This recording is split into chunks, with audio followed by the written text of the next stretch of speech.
The mahogany table gleamed under the fluorescent lights of the boardroom, and I could feel every pair of eyes boring into me as my Uncle Marcus stood up, his expensive suit perfectly pressed, his face cold as winter stone.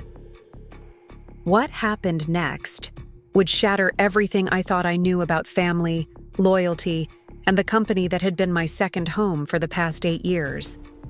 But before I tell you how a single phone call from my lawyer turned the most humiliating day of my life into the sweetest victory I'd ever tasted, let me ask you something. Have you ever trusted someone so completely that you never saw the knife coming until it was already buried in your back? Before we jump back in, tell us where you're tuning in from, and if this story touches you, make sure you're subscribed, because tomorrow, I've saved something extra special for you. The morning started like any other Tuesday in September. I remember because I had worn my lucky navy blazer, the one my grandmother had given me when I first started working at Hartwell Industries straight out of college. The irony wasn't lost on me later that the blazer she'd bought me to celebrate joining the family business would be what I was wearing when that same family tried to destroy me.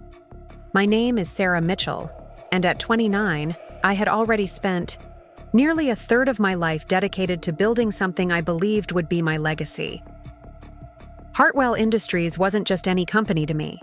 It was founded by my grandfather, Robert Hartwell, back in 1967, when he started manufacturing precision tools in a garage barely bigger than most people's closets.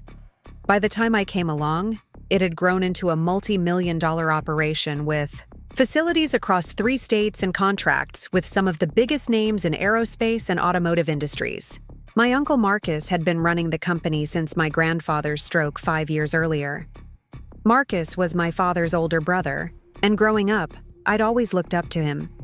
He was the one who taught me how to read financial statements when I was still in high school, who encouraged me to study business administration, who promised me that one day, if I worked hard enough and proved myself, I could help lead the company that bore our family name.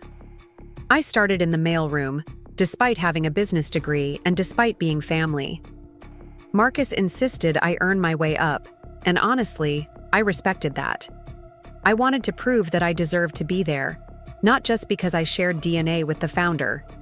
Over 8 years, I had worked in nearly every department.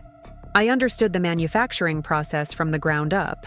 I knew our suppliers personally, and I had built relationships with clients that had resulted in some of our most profitable contracts. 2 years ago, Marcus had promoted me to Vice President of Operations, making me the youngest executive in the company's history. I was proud of that title, proud of what I'd accomplished, and naively, I thought my uncle was proud of me too. The boardroom that Tuesday morning was fuller than usual. Besides the regular board members, there were several faces I didn't recognize. Men in expensive suits with leather briefcases and the kind of watches that cost more than most people's cars. I had arrived 15 minutes early, as was my habit, and spent the time reviewing the quarterly reports one final time. Our numbers were strong, stronger than they'd been in years, largely due to a new aerospace contract I had personally negotiated with Meridian Defense Systems. When Marcus walked in, he barely acknowledged me. That should have been my first warning sign.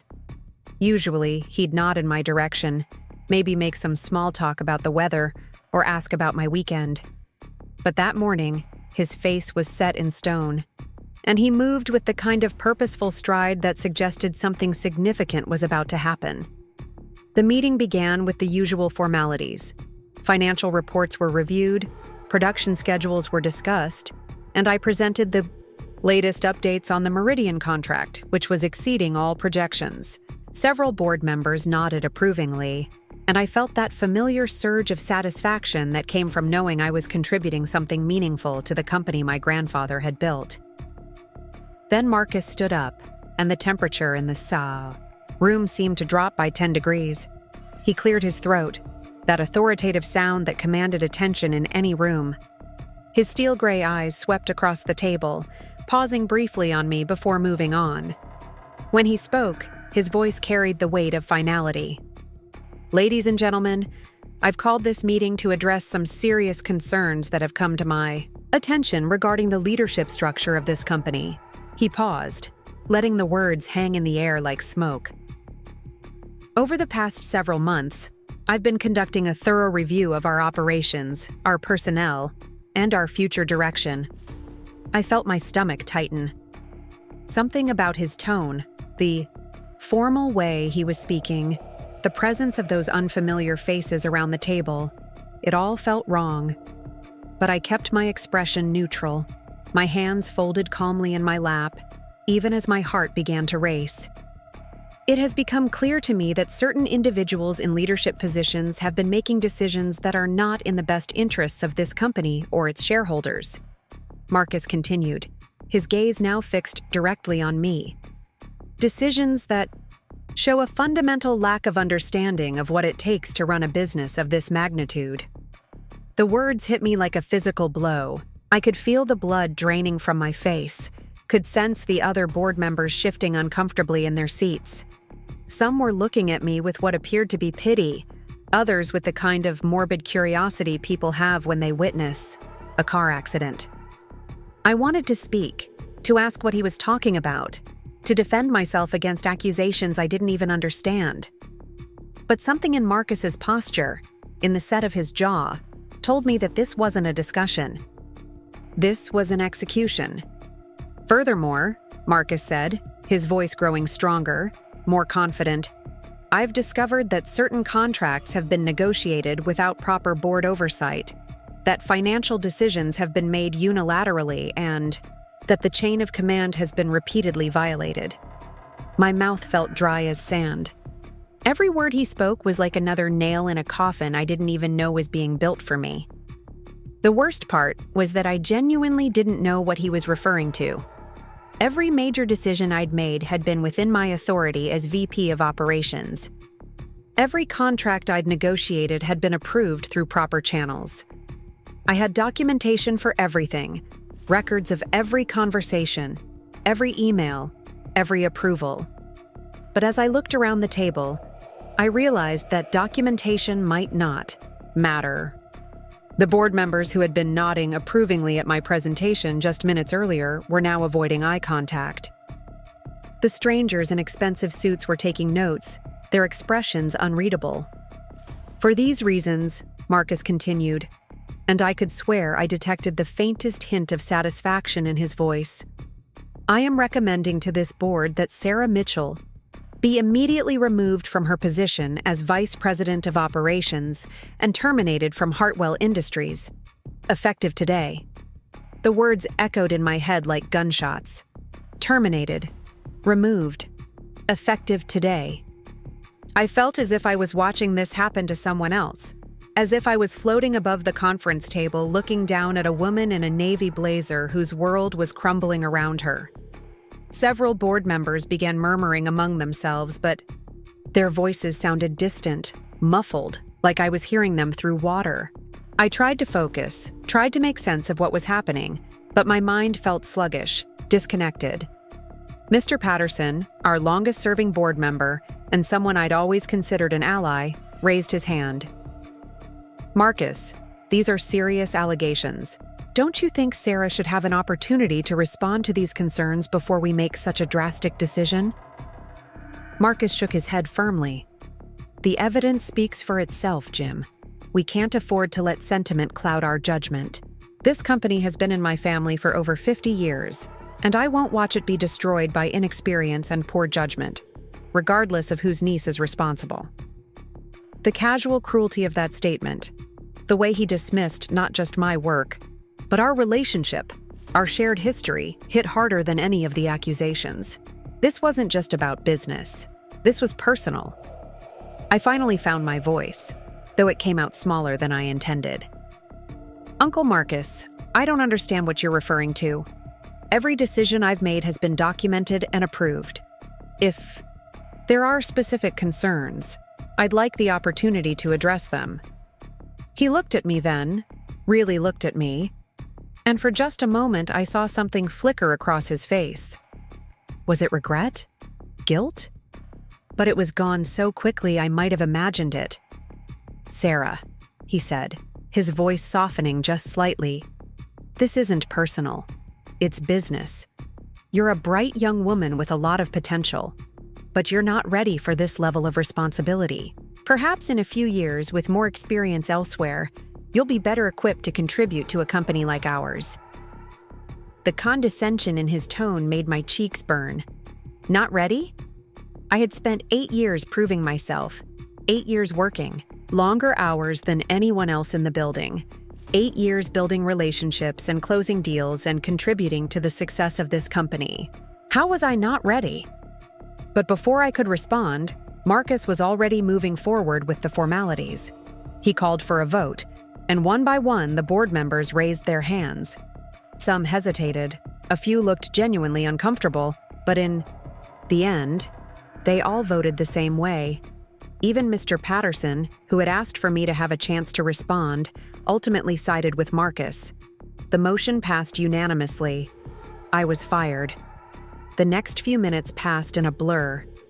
Someone mentioned something about security escorting me out, about collecting my personal belongings, about HR handling the paperwork. Marcus was already moving on to the next agenda item as if nothing significant had just happened, as if he hadn't just destroyed someone's career and crushed someone's dreams in the span of 5 minutes. I stood up on unsteady legs, my chair scraping against the floor with a sound that seemed unnaturally loud in the suddenly quiet room. A few board members nodded in my direction, awkward acknowledgments of what had just transpired, but no one spoke. No one protested. No one asked the questions that were screaming in my own head. The security guard who appeared at my elbow was at least kind about it. He was an older gentleman named Frank who had worked at the company for nearly as long as I had. I'd always made it a point to chat with him about his grandchildren when I arrived in the mornings or left in the evenings. "Miss Mitchell," he said quietly, his voice full of genuine sympathy. "I'm real sorry about this. You've always been good to all of us." His kindness almost broke me completely. I managed to nod and whisper a thank you, but I didn't trust my voice beyond that. The walk from the boardroom to my office felt like a death march. Word had already spread somehow, the way it always does in office environments. People were trying to look busy, trying to pretend they weren't watching, but I could feel their stares following me down the hallway. Some faces showed shock. Others showed the kind of fearful sympathy that comes from knowing that if it could happen to someone like me, it could happen to anyone. My office had been my sanctuary for the past 2 years. I had chosen every piece of furniture carefully, had arranged my grandmother's picture next to my college diploma, had displayed awards and commendations I'd earned over the years. It was proof of my place in this company, proof that I belonged here. Now it felt like someone else's space, somewhere I was trespassing. Frank waited patiently while I packed my personal items into the cardboard box that had materialized from somewhere. My hands were shaking as I wrapped my grandmother's picture in tissue paper, as I collected the small succulent plant I'd been nursing for 3 years, as I gathered the few personal touches that had made this sterile corporate environment feel like home.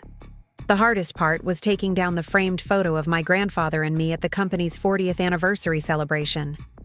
I was 12 in the picture, gap-toothed and grinning, wearing a dress my mother had bought especially for the occasion. My grandfather's arm was around my shoulders, and he was looking down at me with such pride, such love. He had told me that day that someday, if I worked hard and stayed true to the values he'd built the company on, I might help run Hartwell Industries. I had believed him. More than that, I had built my entire adult life around that possibility. As I carefully placed the photo in the box, I wondered what he would think about what had just happened. Would he be disappointed in me? Had I somehow failed to live up to the legacy he'd created? Or would he be as confused and hurt as I was? Preparing and narrating this story took us a lot of time, so if you are enjoying it, subscribe to our channel. It means a lot to us. Now back to the story. The elevator ride down to the lobby was silent, except for the mechanical hum of the building's ventilation system. Frank stood beside me, his hands clasped behind his back, his expression carefully neutral. When the doors opened on the ground floor, I could see several employees in the lobby area who suddenly became very interested in their phones or their conversations when they saw me emerge. I had entered this building that morning as vice president of operations, as someone with authority and responsibility and a future. I was leaving as someone who had been publicly humiliated and cast out, someone who had lost not just a job, but an identity. The September air was crisp against my face as I stepped outside, the cardboard box heavy in my arms. Behind me, Hartwell Industries continued to operate, continued to exist, as if I had never been there at all. The thought was both devastating and surreal. I stood on the sidewalk for a long moment, trying to process what had just happened, trying to make sense of the betrayal and the accusations and the unanimous vote that had ended everything I'd worked for. Employees were starting to arrive for the afternoon shift, people I'd known for years, people who had respected me just that morning. They looked at me with a mixture of confusion and sympathy as they passed, some offering quiet words of support, others simply nodding and hurrying past. I appreciated their kindness, but it also made everything feel more real, more final. My car was parked in the executive lot, in the space that had my name painted on it in crisp white letters. Sarah Mitchell, Vice President of Operations. The irony of walking past that sign while carrying a box of my belongings wasn't lost on me. As I drove away from Hartwell Industries, I caught sight of the building in my rearview mirror. It looked exactly the same as it had that morning when I'd arrived full of purpose and confidence. The only thing that had changed was me. The drive home was a blur of familiar streets and traffic lights, but my mind was spinning with questions that had no answers. What evidence was Marcus referring to? What contracts had I allegedly negotiated without oversight? What financial decisions had I made unilaterally?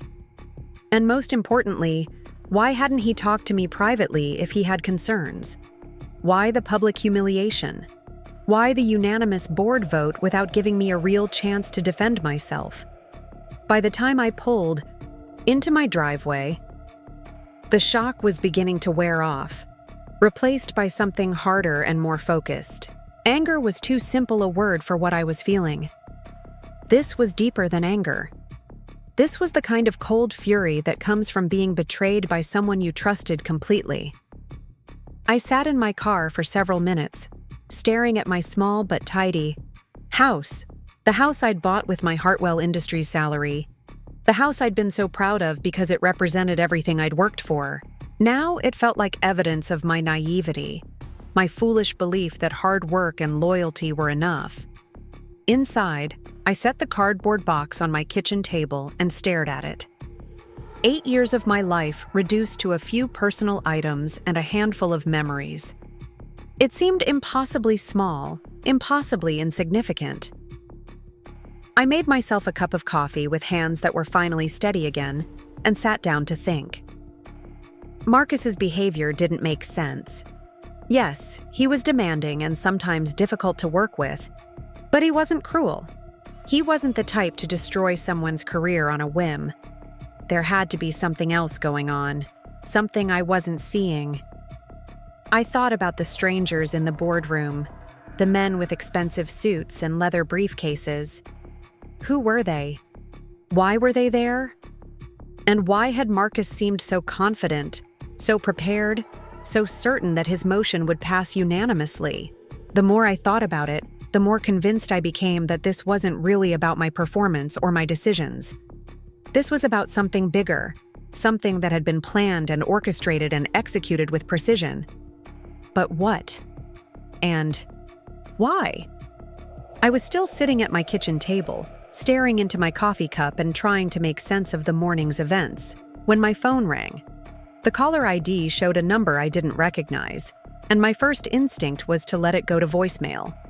I wasn't ready to talk to anyone, wasn't ready to explain what had happened or accept condolences or pretend that I was okay. But something made me answer on the fourth ring. Sarah Mitchell? The voice was unfamiliar, professional but warm. Yes, this is Sarah. My name is David Chen, and I'm an attorney with Morrison, Webb & Associates. I represent the estate of Robert Hartwell. My grandfather's name stopped my breath in my throat. The estate? But my grandfather wasn't dead. He was in a care facility, recovering from his stroke, but he was very much alive. "I'm sorry," I said slowly, "but I think there might be some confusion. My grandfather is still alive." There was a pause on the other end of the line. "Yes, Miss Mitchell, I'm aware of that. I should have been clearer. I handle your grandfather's legal affairs, including his business interests and estate planning. I'm calling because I understand there was a significant development at Hartwell Industries today." My heart started beating faster. How could he possibly know what had happened so quickly? "Miss Mitchell, are you still there?" "Yes," I said, my voice barely above a whisper. "Yes, I'm here. I think we need to meet as soon as possible. There are some things about your grandfather's arrangements, about the company, that I believe you need to know. Things that might change your perspective on today's events considerably." I gripped the phone tighter. "What kind of things?" "The kind that are better discussed in person. Are you available this afternoon? I can meet you at my office, or if you prefer, I can come to you." My mind was racing. An attorney I'd never heard of, calling about my grandfather's affairs, knowing about what had happened at the company, suggesting there were things I needed to know. It felt like the universe was offering me a lifeline just when I thought I was drowning. "Your office?" I said quickly. "What time?" "How about 3 o'clock? I'll text you the address. I'll be there." After I hung up, I sat in my kitchen staring at the phone, trying to process this new development. An attorney who handled my grandfather's affairs, who somehow knew about my termination, who suggested there were things I needed to know that might change my perspective on everything. For the eye. First time since walking out of that boardroom, I felt something that might have been hope. The law office of Morrison, Webb and Associates occupied the entire 15th floor of a glass tower downtown, the kind of building that screamed money and power from every polished surface. I had changed out of my navy blazer into something more professional, though I wasn't sure why appearances mattered anymore. Maybe it was habit, or maybe it was the stubborn part of me that refused to look defeated even when I felt completely broken.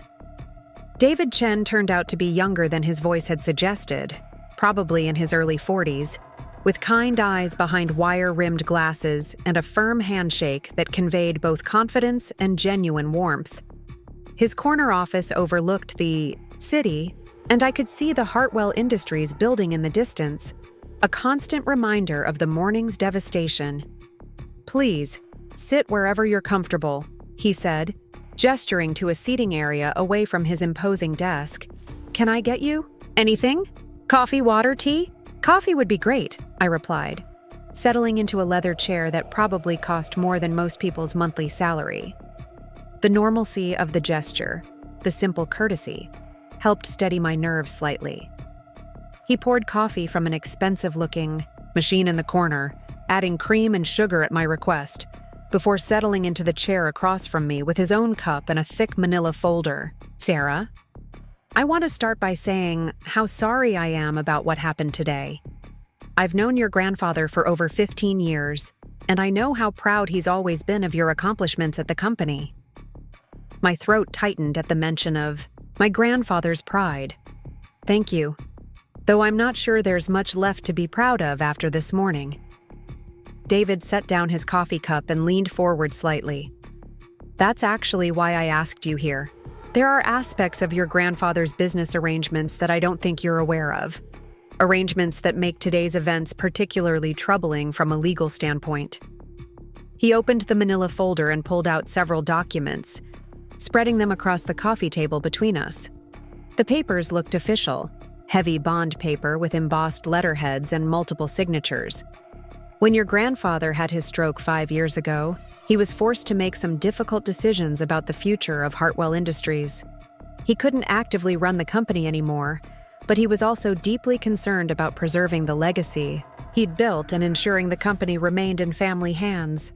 I nodded, remembering those difficult months when we weren't sure if my grandfather would recover. when the whole family was grappling with the reality that the patriarch who had held everything together might not be able to continue. Your uncle?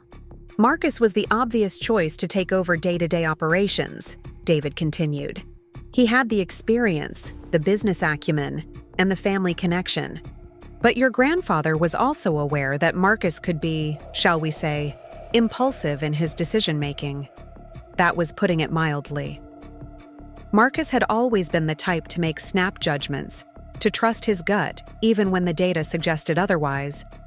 It had served him well in some situations, but it had also led to some costly mistakes over the years. So your grandfather implemented what we call a safeguard structure. He transferred operational control to Marcus, but he retained ultimate ownership control through a series of trusts and legal entities. I felt a flutter of something in my chest, a spark of curiosity that cut through the numbness I'd been feeling since the boardroom. What kind of safeguard structure? David picked up one of the documents, a complex legal agreement that was dense with whereas clauses and legal terminology. This is a voting trust agreement. Your grandfather maintained controlling interest in Hartwell Industries through this trust, which gives him the right to make final decisions about major company actions, including personnel changes at the executive level. My heart started beating faster. Personnel changes at the executive level. Did that mean what I thought it meant? Sarah, according to the corporate bylaws and this voting trust agreement, your Uncle Marcus does not have the authority to terminate you from your position without explicit approval from the trust. And I can tell you with absolute certainty that no such approval was given. The words hit me like a lightning bolt. I stared at the document in his hands, trying to process what he was telling me. You mean my firing wasn't legal? Not only was it not legal, it was a direct violation of your grandfather's instructions and the company's governing documents. David flipped through several pages, pointing to specific clauses highlighted in yellow. Your grandfather specifically designated you as a protected employee under the trust agreement. Any attempt to remove you from the company requires unanimous approval from the trust board, which consists of your grandfather, myself as his legal representative, and actually, he paused, looking directly at me. You. Me? My voice came out as barely a whisper. You've been a member of the trust board since your 25th birthday, though you were never informed because your grandfather wanted you to prove yourself in the company first, to earn your position through merit rather than simply inherit it. I felt dizzy. The room seemed to tilt slightly, and I gripped the arms of my chair to steady myself. You're telling me that I'm on the board that would have to approve my own firing? Exactly. And obviously, you didn't approve your own termination. Neither did your grandfather, and as his legal representative, neither did I. Which means Marcus acted completely outside his authority. The implications of what David was saying began to cascade through my mind like dominoes falling. If my firing was illegal, if Marcus had overstepped his authority, then everything that had happened in that boardroom was invalid. But there's more, David continued, and his tone became even more serious. He pulled out another document, this one bound in blue legal backing. This is your grandfather's updated will and estate plan, filed just 6 months ago when he was having what his doctors called a period of clarity. My hands were trembling as I reached for my coffee cup. What does his will have to do with this? Your grandfather has been watching the company very closely, Sarah. Even from the care facility, even with his limitations, he's been receiving regular reports about operations, about personnel decisions, about the direction Marcus has been taking, things. And frankly, he's been growing increasingly concerned. David opened the will to a page marked with several sticky notes. 6 months ago, your grandfather updated his estate plan to reflect those concerns. Currently, Marcus believes he's positioned to inherit controlling interest in the company when your grandfather passes away. But that's no longer the case. I leaned forward, my heart pounding so hard I was sure David could hear it. What do you mean? Under the updated will, 70% of Hartwell Industries will pass directly to you upon your grandfather's death. Marcus will retain a 20% stake, and the remaining 10% will be distributed among key employees through an employee stock ownership plan your grandfather established. The world stopped. Everything went silent except for the sound of blood rushing in my ears. 70%. I would own 70% of the company. Not Marcus. Me. Sarah? Are you all right? I realized I had been holding my breath. I forced myself to exhale slowly, tried to process what I was hearing. My grandfather had changed his will to leave me controlling interest in the company, but why hadn't anyone told me? Your grandfather's instructions were very specific, David explained, as if reading my thoughts. You were not to be informed about the inheritance until either his death or until circumstances arose that required the information to protect the company's interests. And you think those circumstances have arisen? David's expression grew grim. I think Marcus's actions today constitute a direct threat to both your interests and the company's stability. Firing you without proper authority, doing so publicly, and without cause, suggests that he may be trying to position himself to challenge the will when the time comes. The pieces began falling into place in my mind. Marcus's confident demeanor in the boardroom, the unanimous vote from board members who had seemed uncomfortable but compliant, the strangers in expensive suits taking notes. It hadn't been about my performance at all. You think this was planned? I said. You think Marcus knew about the will change? I think Marcus suspects something, though I don't believe he knows the specifics. But his behavior suggests he's trying to eliminate potential challenges to his assumed inheritance. A new emotion was building in my chest, something hot and focused that burned away the numbness and confusion I'd been feeling. This wasn't just about being fired. This was about Marcus trying to steal my birthright, trying to manipulate the situation to his advantage. What can we do about it? I asked. David smiled for the first time since I'd arrived. Quite a lot, actually. First, we're going to file an injunction to reinstate you immediately. Since your termination was illegal under the trust agreement, you're still technically employed by Hartwell Industries with all the rights and responsibilities that entails. I felt a surge of something that might have been hope. They have to. Take me back? They have to take you back, and they have to publicly acknowledge that your termination was invalid. Moreover, Marcus can be held personally liable for any damages resulting from his unauthorized action. The thought of walking back into that building, of facing Marcus and the board members who had voted against me, should have been terrifying. Instead, it felt like vindication. But David wasn't finished. There's something else you need to know, something that makes Marcus's actions even more problematic from a legal standpoint. He pulled out yet another document, this one looking more recent than the others. 3 weeks ago, your grandfather executed something called a living succession plan. Essentially, he's transferred active management of his trust interests to you, effective immediately. I stared at him. What does that mean exactly? It means that as of 3 weeks ago, you have the legal authority to make decisions on behalf of your grandfather's 70% stake in the company.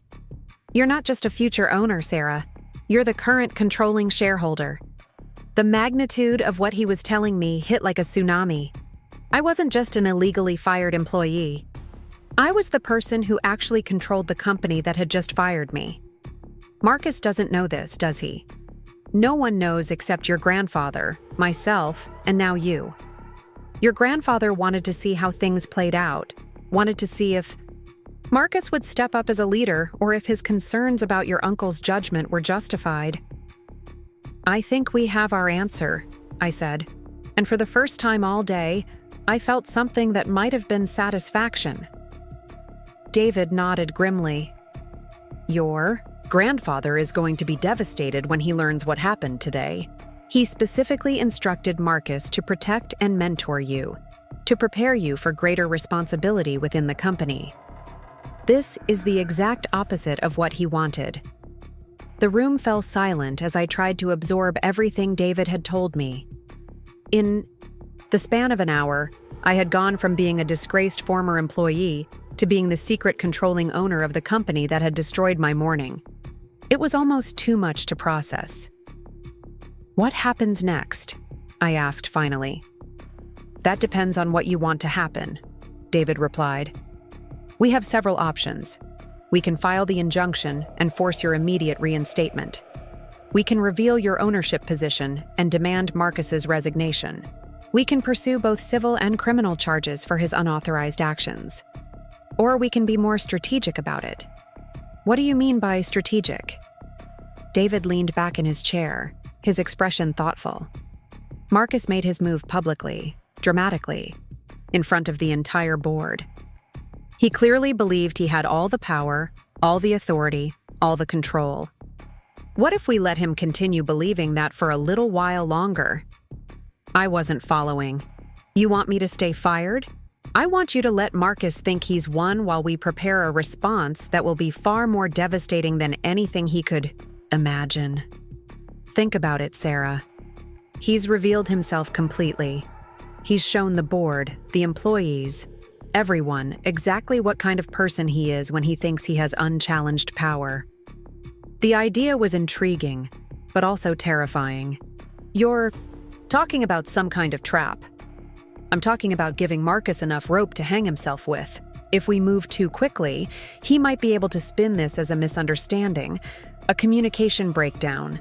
But if we let him dig himself deeper, if we document his behavior and his decisions over the next few days or weeks, we'll have an ironclad case not just for his termination, but for his complete removal from any future involvement with the company." I thought about the strangers in the boardroom, about Marcus's cold confidence, about the way he had dismissed our relationship so casually. He had humiliated me deliberately, publicly, cruelly. Maybe it was time for him to experience the same kind of devastation. "How long are we talking about?" "Not long. A week, maybe 2 at most. Long enough for him to make some decisions that he can't walk back from.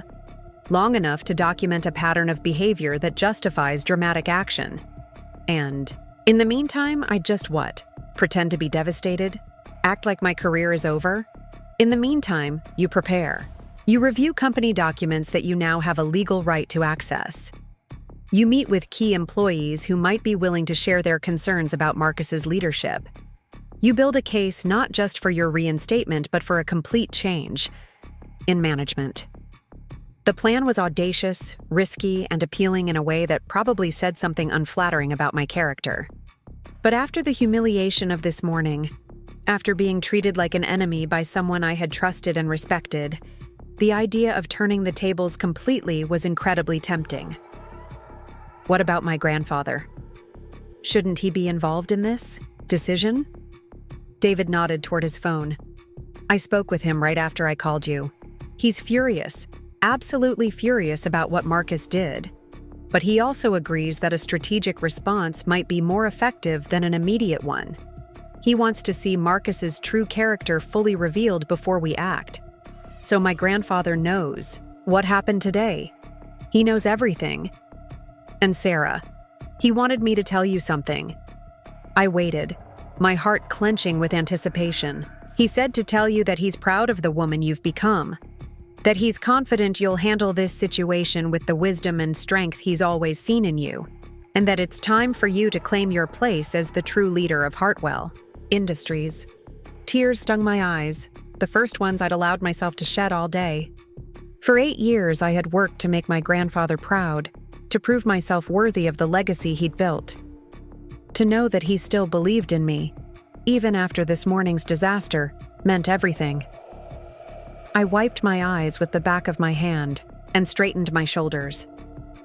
"Okay," I said, my voice stronger than I'd expected. "Let's do this. Let's see exactly how far Marcus is willing to go." David smiled, the expression transforming his serious face completely. "I was hoping you'd say that.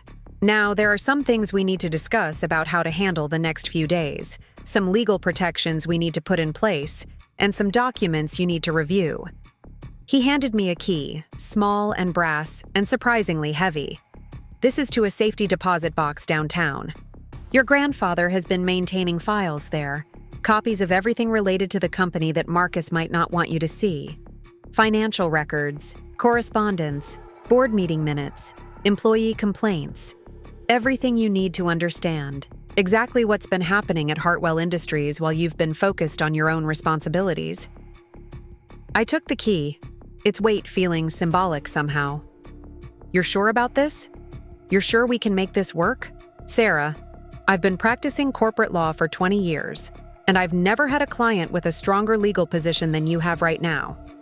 Marcus doesn't just lack the authority to fire you. He's opened himself up to lawsuits, SEC violations, and potential criminal charges depending on what else we discover about his management practices. The thought of Marcus facing real consequences for his actions sent a thrill of satisfaction through me. But almost immediately, I felt a twinge of guilt.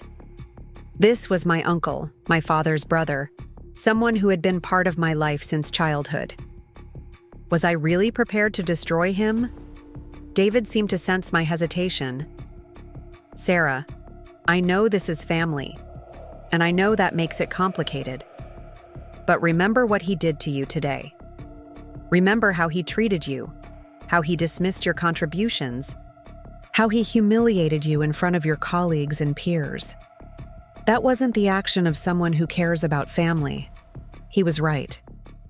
The Marcus I had respected and looked up to would never have treated anyone the way I'd been treated today, let alone his own niece.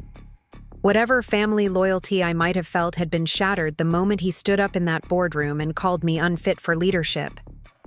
You said there were documents I needed to review, I said, my resolve solidifying. What kind of documents? David opened a briefcase I hadn't noticed before and pulled out several folders.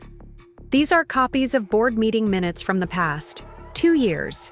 Financial reports that show some concerning discrepancies and correspondence between Marcus and several board members that suggest today's action was planned for quite some time.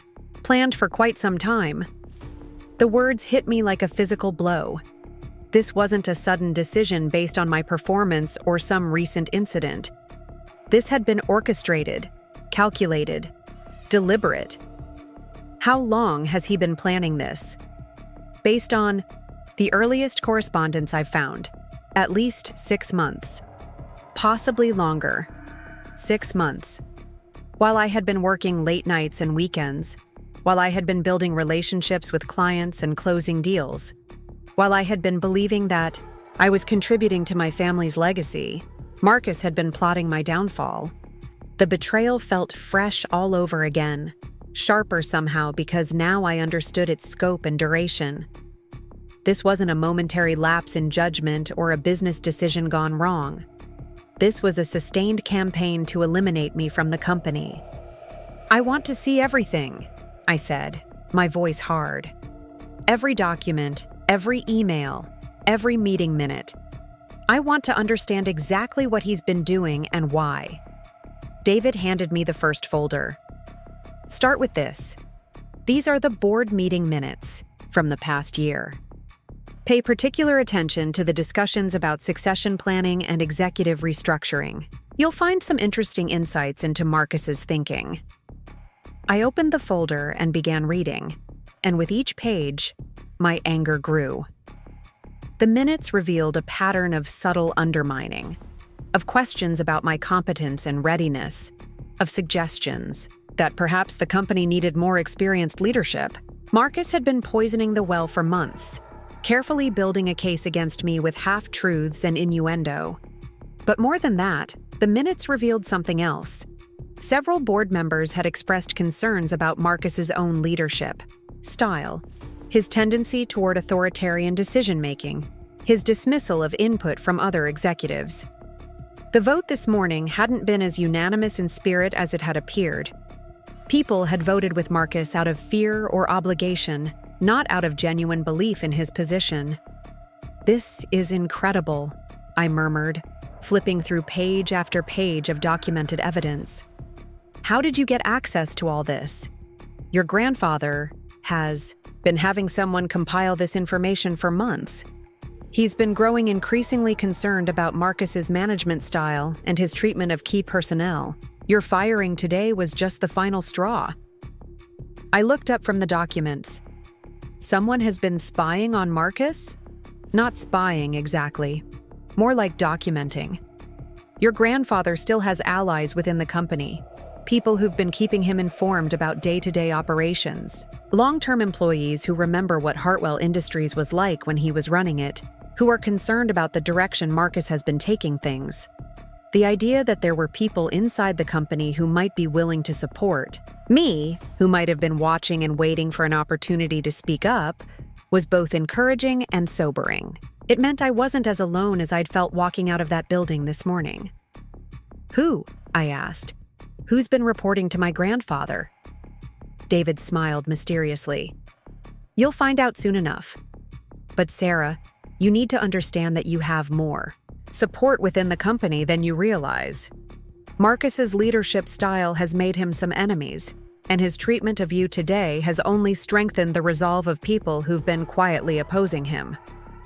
I spent the next hour reading through financial reports that showed concerning patterns in company spending, expense accounts that seemed inflated, and contractor relationships that appeared to benefit Marcus personally. It wasn't necessarily illegal, but it painted a picture of someone who was treating the company as his personal kingdom rather than a business with shareholders and stakeholders. The correspondence between Marcus and board members was perhaps the most damning. Email chains that revealed his frustration with my growing influence within the company, his concern that I was becoming too popular with both employees and clients, his fear that my grandfather might be planning to give me more authority. In one particularly revealing exchange with board member Harrison Price, Marcus had written, Sarah's success with the Meridian contract has gotten her too much attention. The other employees are starting to see her as leadership material, which could complicate future transitions. We need to act before she becomes entrenched. Reading my own uncle's words, seeing how he viewed my professional accomplishments as threats rather than assets, felt like being stabbed with a rusty knife. This wasn't about business competence or company needs. This was about Marcus's ego and his fear of being overshadowed.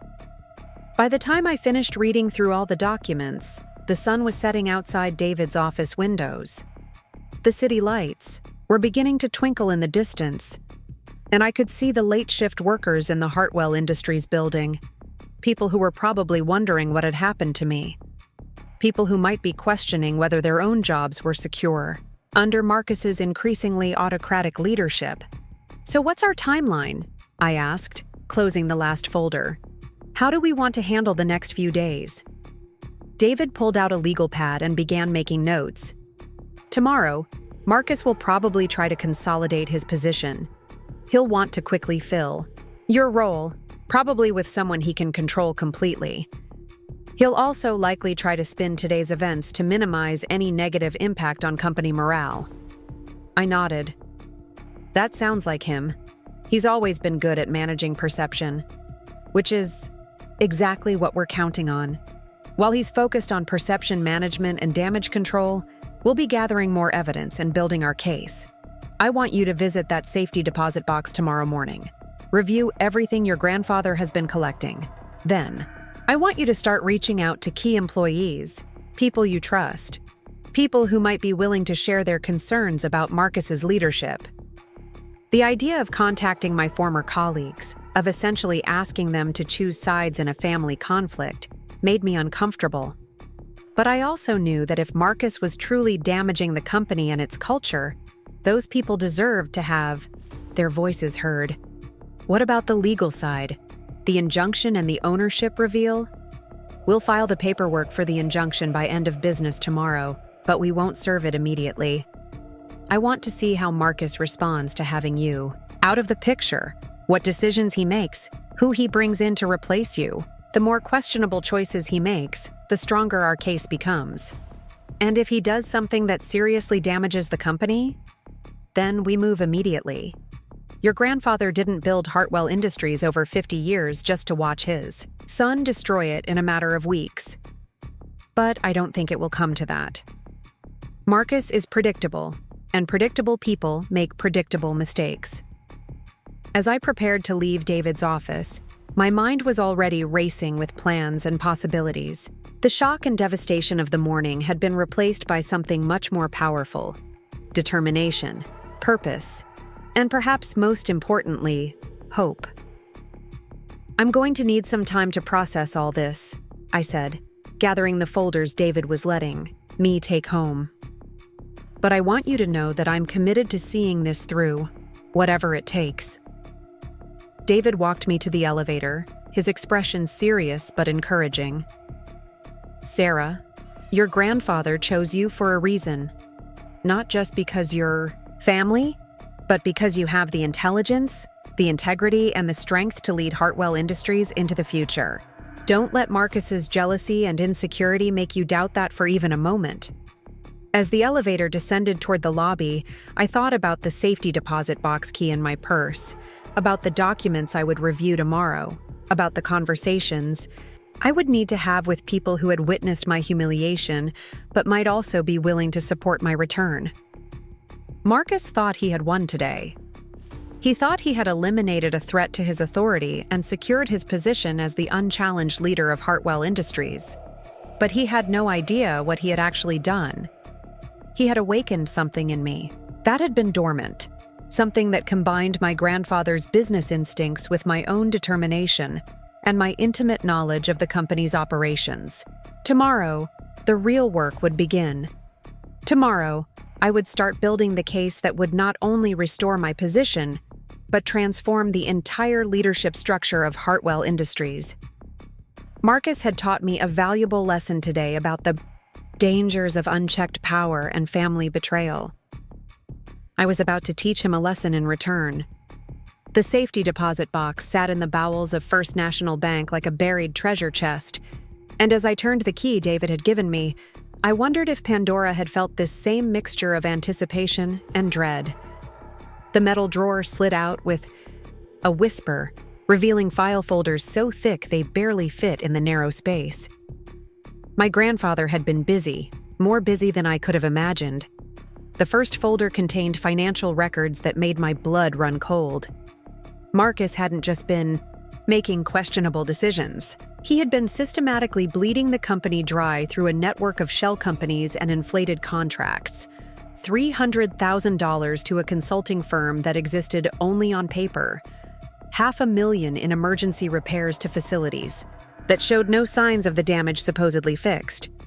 Equipment purchases that never seemed to arrive but were paid for in full. I spread the documents across the small table in the bank's private viewing room, creating a timeline of financial irregularities that stretched back nearly 3 years. Each transaction was carefully documented, photographed, and cross-referenced, with official company records that told a completely different story. My grandfather had been building a case that could send Marcus to prison, not just remove him from the company. The second folder was even more damning. Employee complaints that had been buried, never making it to HR or the board. Sexual harassment, allegations against Marcus's friend and golf partner, whom he'd promoted to head of manufacturing despite a complete lack of qualifications. Workplace safety violations that had been covered up rather than addressed. Age discrimination complaints from longtime employees who'd been forced into early retirement to make room for Marcus's younger, cheaper replacements. But it was the third folder that truly revealed the scope of Marcus's betrayal. Communications between my uncle and representatives from Blackstone Industrial, Hartwell's biggest competitor. They weren't just talking about business partnerships or market strategies. They were discussing a potential acquisition, with Marcus positioned to receive a substantial payout for facilitating the deal. My hands trembled as I read email after email detailing how Marcus had been weakening Hartwell Industries from the buy. Inside, canceling key contracts, driving away experienced employees, and generally making the company more attractive as an acquisition target. My firing wasn't just about eliminating a potential rival. It was about removing someone who might interfere with his plan to sell my grandfather's life work to the highest bidder. I photographed every document with my phone, creating a digital archive of evidence that would destroy Marcus completely if it ever saw the light of day. But David was right about the strategic approach. If we moved too quickly, Marcus might be able to claim ignorance or shift blame to subordinates. Better to let him continue digging his own grave while we prepared an airtight case. My phone buzzed with a text message as I was leaving the bank. The number wasn't saved in my contacts, but the message was clear. Coffee at Murphy's Diner on TYD1 5th Street. Noon. Come alone. A friend.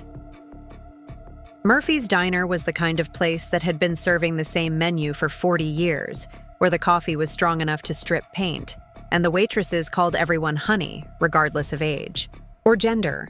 I found an empty booth in the back corner and ordered coffee, scanning the room for anyone who might be my mysterious contact. She turned out to be Margaret Torres, head of human resources, and someone I'd known peripherally for years. Margaret had started at Hartwell Industries as a secretary when my grandfather was still running things, and she'd worked her way up through sheer competence and institutional knowledge. If anyone knew where all the bodies were buried, it would be her. "Sarah, honey," she said, sliding into the booth across from me with her own cup of coffee. "I'm so sorry about what happened yesterday. A lot of us are pretty upset about how that whole thing went down." I kept my expression neutral, not sure how much I could trust her or how much I should reveal about my own situation. "It was certainly unexpected," I said carefully. Margaret leaned forward, lowering her voice. "Honey, I've been working at that company for 23 years, and I've never seen anything like what's been happening lately. Marcus has been making changes, big changes, and not all of them are good for the people who've been loyal to Hartwell Industries." "What kind of changes?" I asked, though I suspected I already knew from the documents I'd just reviewed. She glanced around the diner, making sure no one was listening. "He's been pushing out the older employees, the ones who remember how your grandfather ran things. Early retirement packages that aren't really optional, if you know what I mean. And the new people he's bringing in, they don't have the same values, the same commitment to quality and integrity." I nodded, encouraging her to continue. Margaret was clearly nervous about speaking openly, but she was also angry enough to take the risk. "And then there's the financial stuff," she continued.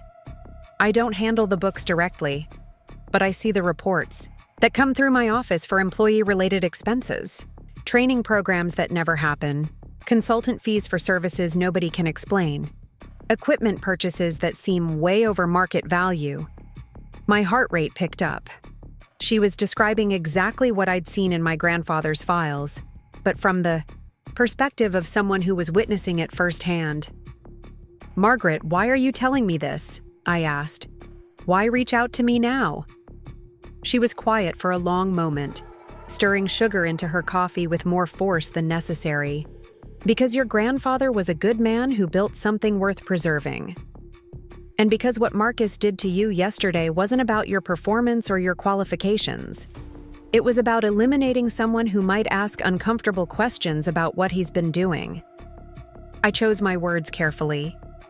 "Do you think other employees feel the same way?" Margaret's laugh was bitter. "Honey, half the company is scared to death they'll be next on his list. The other half is looking for new jobs because they can see the writing on the wall.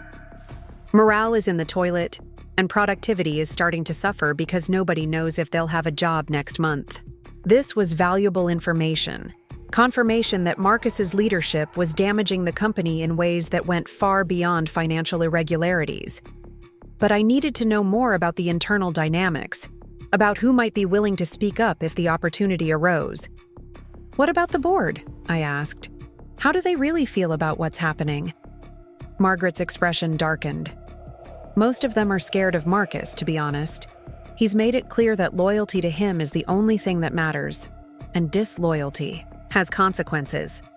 But there are a few who've been quietly expressing concerns, people who remember what the company used to be like." She mentioned several names, including James Patterson, whom I'd always considered a family friend, and Linda Crawford, the newest board member and someone I'd helped recruit from a previous company. These were people who might be willing to listen if presented with the right information at the right time. Our conversation was interrupted by Margaret's phone, buzzing insistently. She glanced at the screen, and her face went pale. "I have to go," she said, standing quickly. "That's Marcus's assistant. He wants to see me immediately about personnel files." Before she left, she pressed a piece of paper into my hand. "That's my personal cell number. If you need anything at all, you call me. There are more of us than you might think. People who remember what this company used to stand for." After Margaret left, I sat in the diner for another hour, nursing my coffee and thinking about what she'd told me. The picture she'd painted of life at Hartwell Industries under Marcus's leadership was even worse than I'd imagined. It wasn't just about financial irregularities or questionable business decisions.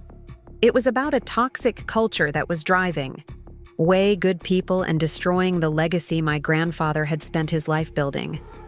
My phone rang as I was driving home, David Chen's name appearing on the caller ID. "Sarah, we need to talk." His voice was urgent. "Can you come to my office this afternoon?" "What's wrong?" I asked, though part of me already suspected. "Marcus filed paperwork this morning to accelerate the sale of Hartwell Industries to Blackstone Industrial. If this goes through, your inheritance becomes worthless, and your grandfather's life work gets absorbed into a conglomerate that will probably shut down operations within 2 years. The news hit me like a physical blow. I pulled over to the side of the road, my hands shaking as I gripped the steering wheel. He's really going to do it. He's going to sell the company. The preliminary paperwork suggests he's trying to rush this through before anyone can object. But Sarah, this is exactly what we needed. He's overplayed his hand completely. Even if he had the authority to sell the company, which he doesn't. Trying to do it this quickly without proper due diligence or board approval is going to raise red flags with regulators. I thought about the employees like Margaret, people who had devoted decades of their lives to Hartwell Industries, who would lose their jobs if Blackstone absorbed the company. I thought about my grandfather, who would be devastated to learn that his son was destroying everything he'd built. And I thought about Marcus, so consumed with greed and power that he was willing to betray his own family and destroy hundreds of lives to get what he wanted. "David," I said, my voice steadier than I felt, "I think it's time to move from defense to offense." When I arrived at David's office an hour later, he had paperwork spread across every available surface.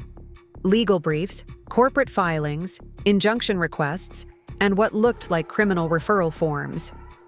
The good news is that Marcus's attempt to fast-track this sale has given us multiple grounds for legal action, David said without preamble.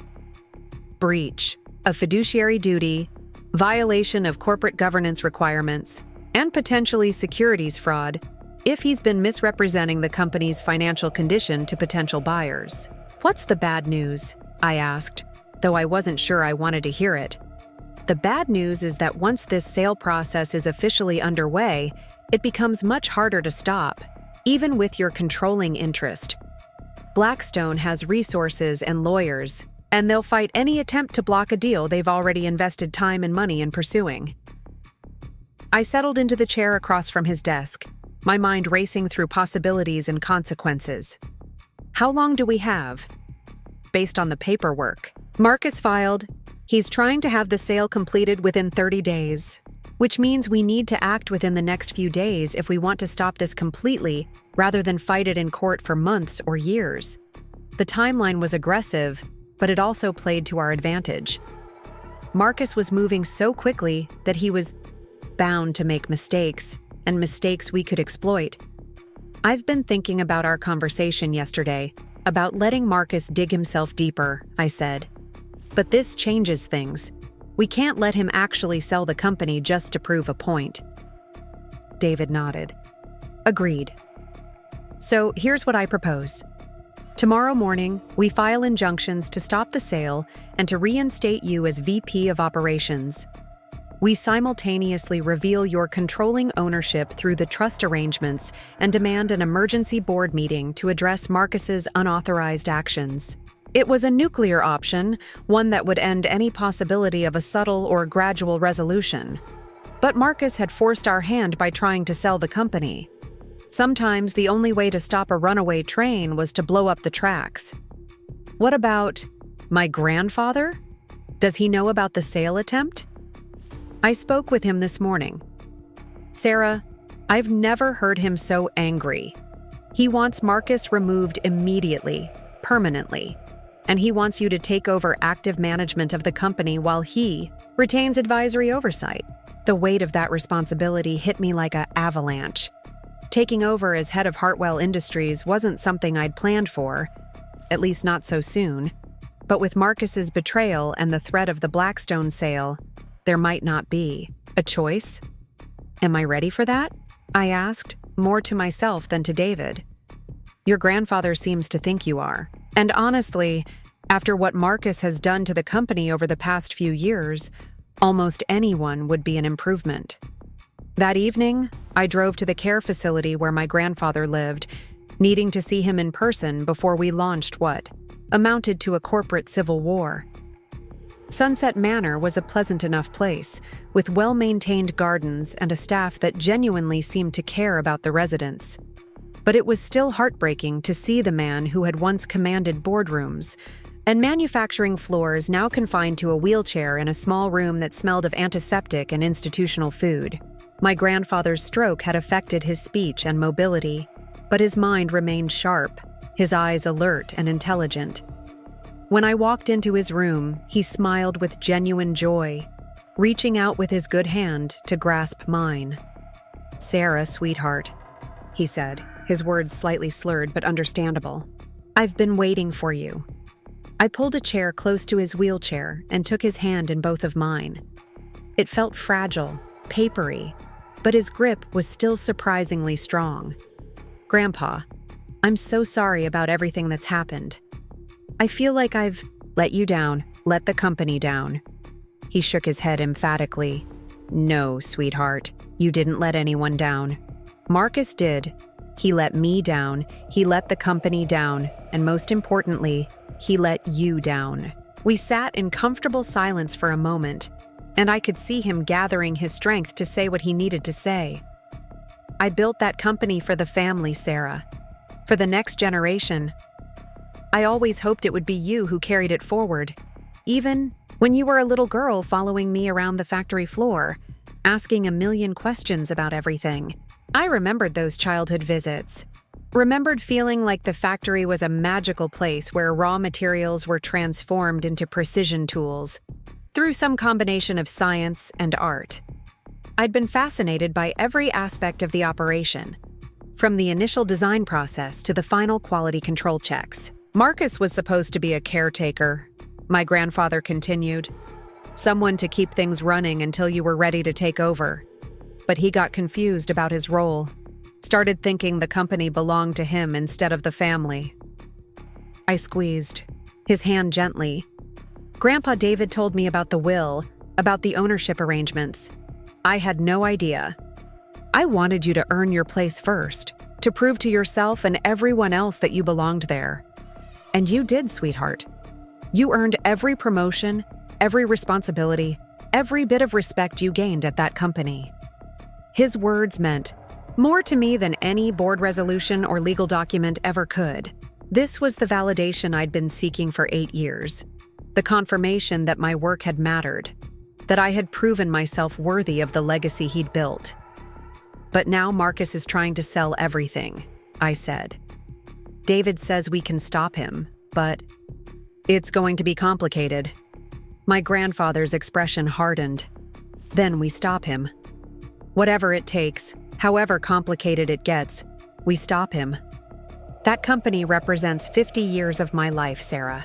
It represents the jobs and livelihoods of hundreds of good people. I won't let my son destroy it for his own greed. The next morning, I woke before dawn with a mixture of anticipation and dread. Today would either mark the beginning of my restoration to Hartwell Industries or the start of a legal battle that could drag on for years. David had promised to file all the necessary paperwork by 9 a.m., and he'd arranged for the documents to be served on Marcus simultaneously. I dressed carefully, choosing a charcoal gray suit that projected authority without being flashy. If I was going to reclaim my position at the company, I wanted to look like someone who belonged in the executive suite. The irony wasn't lost on me that I was getting ready for work at a job I'd been fired from just 3 days earlier. My phone rang as I was finishing my coffee. David's name on the caller ID. "It's done," he said without preamble. "All the paperwork has been filed, and service is being executed as we speak. Marcus should be receiving the injunction and ownership revelation right about now." I felt a flutter of nervous energy in my stomach. "How do you think he'll react?" "Badly," David said with what sounded like satisfaction. "Very badly. But Sarah, you need to be prepared for this to get ugly. Marcus is going to fight this with everything he has, and he's not going to be particularly concerned about collateral damage." I understood what he was saying. This wasn't just about business or legal technicalities anymore. This was personal, family-destroying personal, and Marcus wasn't the type to go down quietly. "I'm ready," I said, and for the first time in days, I actually meant it. David had arranged for us to meet at a conference room in a downtown hotel, neutral territory where we could monitor the fallout from our legal offensive without being in the middle of it. By 10 a.m., his phone was ringing constantly with calls from reporters, board members, and employees who had somehow learned about the dramatic developments at Hartwell Industries. Marcus's response was swift and predictably aggressive. Within an hour of receiving the legal papers, he'd called an emergency press conference to announce that a disgruntled former employee was trying to sabotage the company's growth opportunities through frivolous lawsuits. He painted me as an entitled family member who couldn't accept being fired for poor performance. But his version of events didn't match the documentation we'd filed with the court, and reporters were already asking uncomfortable questions about his authority to sell the company without board approval or shareholder consent. Marcus's usual charm and confidence seemed strained as he deflected questions about the legitimacy of my termination and the source of his authority to negotiate with Blackstone Industrial. The board meeting that David had demanded was scheduled for that afternoon, and every member had been served with copies of the trust documents and ownership revelations. Several of them had already called David's office requesting clarification about the legal situation and their own potential liability for supporting Marcus's unauthorized actions. Margaret Torres texted me around noon with an update from inside the company. "Chaos doesn't begin to describe it. Marcus is running around like a madman, threatening anyone who talks to reporters or lawyers. Half the staff is scared. The other half is secretly thrilled. Production has basically stopped because nobody knows who's in charge." The image of Marcus losing control, of the calm and calculated businessman I'd known dissolving into panic and rage, should have given me more satisfaction than it did. Instead, I felt a profound sadness for what our family had become, for the way greed and power had corrupted someone I'd once looked up to. But that sadness was quickly replaced by determination when David showed me the latest financial reports his team had uncovered. Marcus hadn't just been planning to sell the company, he'd been actively sabotaging its value to make the sale more attractive to Blackstone. Canceled contracts, delayed shipments, and artificially inflated expenses that would make Hartwell Industries look like a struggling business in need of acquisition rather than the profitable operation it actually was. He was willing to destroy hundreds of jobs and millions of dollars in value just to ensure his own payday. That level of selfishness and cruelty went beyond family betrayal. It was an attack on everyone who depended on Hartwell Industries for their livelihood. The emergency board meeting was held in the conference room where I'd been fired just 3 days earlier, but this time the dynamics were completely different. I walked in as the majority owner of the company, accompanied by David and armed with enough evidence to destroy Marcus professionally and personally. Marcus was already there when we arrived, flanked by his own lawyers and looking like a man who'd aged 10 years in the past few hours. The confident executive who'd dismissed me so casually was gone, replaced by someone who looked cornered and desperate. The other board members filed in slowly, their expressions ranging from confused to angry to fearful. Nobody quite knew what to expect, but everyone understood that the company's future was about to be decided in this room. David began by formally presenting the trust documents and ownership structure, explaining in clear legal terms why my termination had been invalid and why Marcus lacked the authority to sell the company. Several board members asked pointed questions about how long these arrangements had been in place and why they hadn't been informed earlier. Marcus tried to interrupt several times, claiming that the documents were fabricated or that my grandfather lacked the mental capacity to make such arrangements. But David had anticipated these objections, presenting medical evaluations and notarized statements that proved my grandfather's competency at the time the trust modifications were executed. Then came the financial evidence, the shell companies, and inflated contracts, the communications with Blackstone, and the systematic sabotage of company operations. With each revelation, I watched the board members' expressions change from confusion to anger to disgust. By the time David finished his presentation, Marcus looked like a defendant at his own trial. Several board members were whispering among themselves, and I could see the exact moment when they realized the legal and financial exposure they faced for supporting his unauthorized actions. James Patterson, the family friend I'd known since childhood, was the first to speak. "Marcus, I've known you for 20 years, and I've supported your leadership through some difficult times. But this," he gestured at the document spread across the table, "this is inexcusable. You've put this company and everyone associated with it at serious legal and financial risk." Other board members quickly joined in, expressing their shock and anger at Marcus's deception. The unanimous support he'd enjoyed just 3 days earlier evaporated completely as the scope of his betrayal became clear. Marcus finally exploded, his composure cracking completely. "This is ridiculous. Sarah is a child playing at being a businesswoman. I've been running this company for 5 years, building value, making tough decisions. And now you're going to hand everything over to someone who got fired for incompetence." The irony of his statement, coming from someone who'd just been exposed for financial fraud and unauthorized corporate actions, wasn't lost on anyone in the room. Several board members actually laughed, though not with humor. Linda Crawford, whom I'd helped recruit to the board 2 years earlier, looked directly at Marcus. "The only incompetence I see in this room is from someone who thought he could sell a company he doesn't own and commit fraud without consequences." The formal vote was almost anticlimactic. Marcus's resignation was accepted unanimously. His access to company accounts and facilities was immediately revoked, and I was appointed as interim CEO pending a more formal transition process. As the board members filed out, several stopped to shake my hand and express their support for my leadership. James Patterson lingered after the others had left. "Sarah, your grandfather would be proud of how you handled this. I'm sorry we didn't see what Marcus was doing sooner. Sorry we let it get this far." I appreciated his apology, but I was already thinking about the work ahead. Marcus had done serious damage to the company's operations and culture, and repairing that damage would require every bit of skill and determination I possessed. As I sat alone in the conference room where my career had nearly ended just 3 days earlier, I thought about the journey that had brought me to this moment. The shock and betrayal, the discovery of hidden truths, the strategic patience that had allowed Marcus to reveal himself completely. But mostly, I thought about the responsibility that now rested on my shoulders. Hartwell Industries wasn't just a company anymore.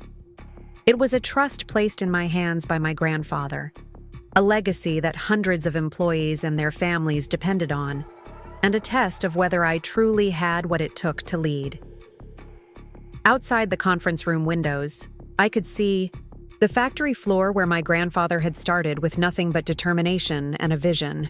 Tomorrow, I would walk through those same doors not as a fired employee or an angry niece, but as the owner and leader of everything my family had built.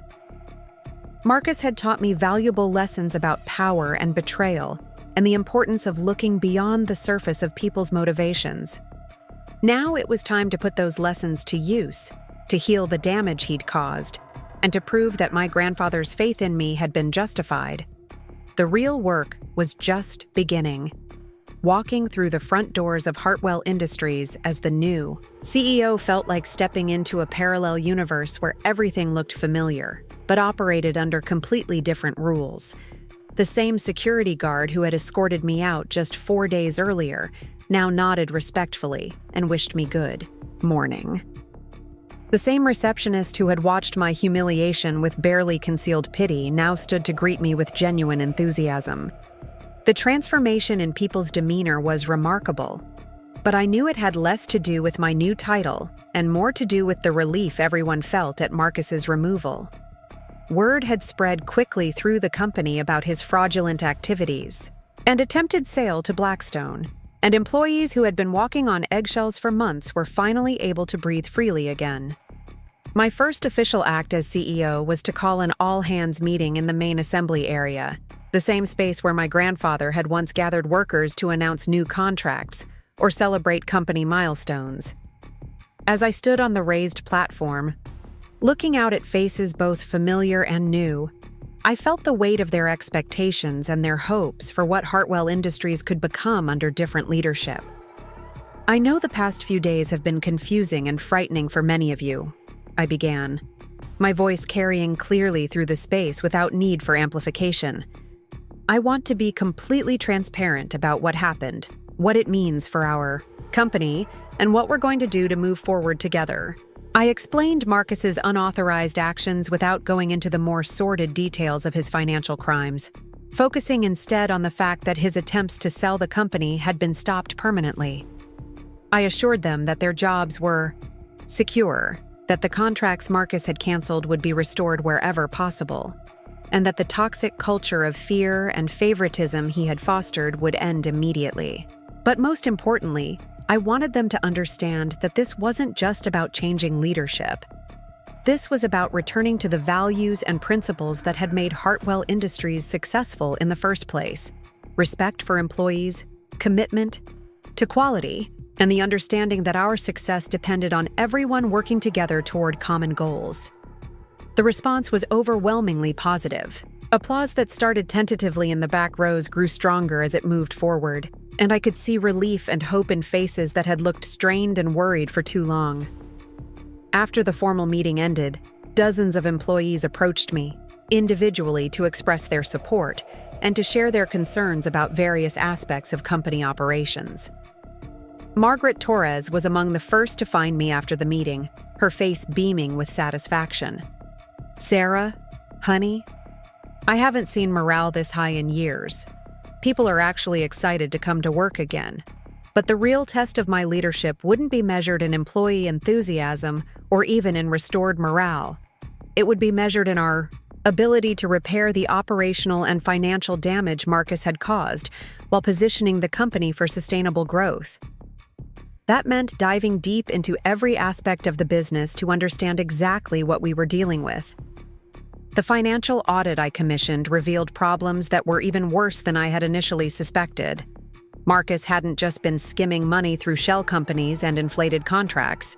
He had been systematically undermining the company's competitive position by canceling long-term supplier relationships, letting key insurance policies lapse, and deferring critical maintenance on equipment and facilities.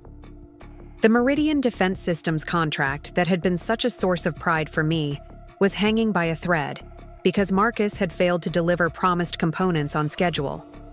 3 other major clients were considering terminating their relationships with us due to quality control issues that had been ignored for months. Our credit rating had been damaged by missed payments to suppliers, and our cash flow was strained by the need to fund Marcus's fraudulent expenditures. Working 18-hour days, I began the painstaking process of rebuilding relationships with clients, suppliers, and financial institutions. Each conversation required me to explain what had happened without damaging the company's reputation further, to acknowledge problems without appearing weak or incompetent, and to project confidence about our future while being honest about the challenges we faced. The call with Meridian's procurement director was particularly difficult. Jack Sullivan had been my primary contact there for over 2 years, and we had developed both a professional relationship and a personal friendship based on mutual respect and trust. "Sarah, I'm glad you're back, but I have to tell you honestly that we're seriously considering moving this contract to another supplier," Jack said, his tone more disappointed than angry. "The delays and quality issues over the past few months have created real problems for our production schedule." "I understand completely, Jack, and I don't blame you for considering other options. But I want you to know that the issues you've experienced were the result of deliberate sabotage by someone who's no longer with the company. We've identified every problem, implemented corrective measures, and we're prepared to guarantee delivery of all remaining components within 30 days. It was a bold promise, one that would require overtime shifts and potentially overtime costs that would eat into our already strained margins. But losing the Meridian contract would have been catastrophic for company morale and would have sent a signal to other clients that Hartwell Industries couldn't be trusted to fulfill its obligations." Jack was silent for a long moment. "Sarah, I've always respected your work, and I want to believe that you can turn this around. But I need more than promises. I need concrete evidence that you can deliver what you're promising." I spent the next 2 hours walking Jack through our revised production schedule, our new quality control procedures, and the steps we were taking to ensure that the problems of the past few months would never be repeated. By the end of the call, he had agreed to give us one more chance, but with the understanding that any further delays or quality issues would result in immediate contract termination. Similar conversations with other key clients consumed most of my first week as CEO. Each relationship required individual attention, customized solutions, and careful rebuilding of trust that Marcus had damaged or destroyed. It was exhausting work, but absolutely essential if we were going to stabilize the company's revenue base. The supplier relationships were equally challenging, but for different reasons. Marcus had alienated several key suppliers by disputing legitimate invoices, demanding unreasonable payment terms, and generally treating vendor relationships as adversarial rather than collaborative. Rebuilding these relationships required not just apologies and explanations, but concrete changes in how we managed our supply chain operations. One of the most frustrating discoveries was that Marcus had canceled our relationship with Precision Components Inc., a family-owned supplier that had been working with Hartwell Industries for over 20 years. Their components were slightly more expensive than alternatives, but their quality was exceptional and their reliability was unmatched. When I called their owner, Elena Rodriguez, to discuss restoring our relationship, her response was polite but cool.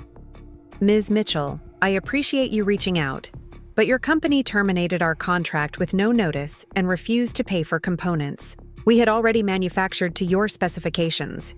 We've had to write off nearly $50,000 in losses and lay off 3 employees." I was horrified. "Elena, I had no idea that had happened." Marcus acted without proper authorization, and his decisions are being reversed across the board.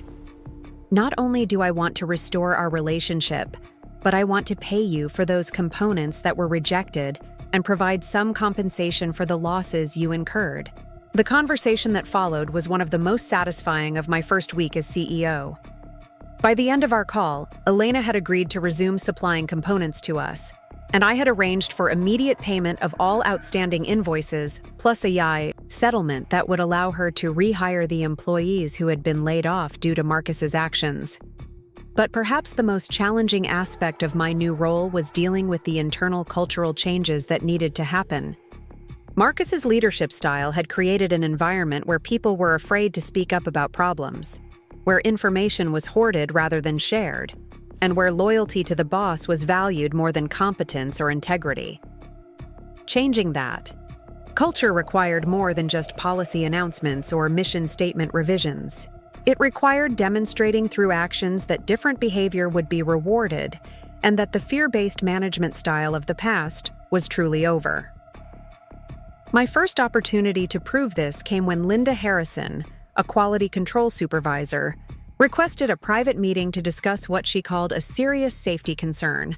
Linda had been with the company for 8 years, and I knew her to be conscientious and detail-oriented, exactly the kind of employee whose concerns should be taken seriously. Linda's revelation was disturbing. She had discovered that Marcus had ordered quality control procedures to be relaxed on certain contracts to speed up production and reduce costs. Components that should have been rejected for failing to meet specifications were being approved and shipped to clients, creating potential safety hazards and legal liability for the company. I asked her why she hadn't reported this sooner, and her answer highlighted just how toxic the work environment had become under Marcus's leadership.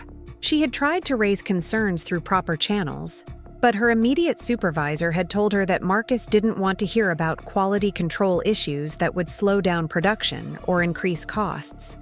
When she persisted, she was told that continuing to raise these concerns could result in her termination. "Linda, I'm glad you came to me with this, and I want you to know that you did the right thing by raising these concerns originally. What happened to you was completely unacceptable, and it's never going to happen again." I immediately ordered a comprehensive review of all quality control procedures and a recall of any components that had been shipped despite failing to meet specifications. The recall process was expensive and embarrassing, but it was absolutely necessary to protect both our clients and our company's reputation. More importantly, I used Linda's situation as an opportunity to demonstrate to the entire organization that speaking up about problems would be rewarded rather than punished.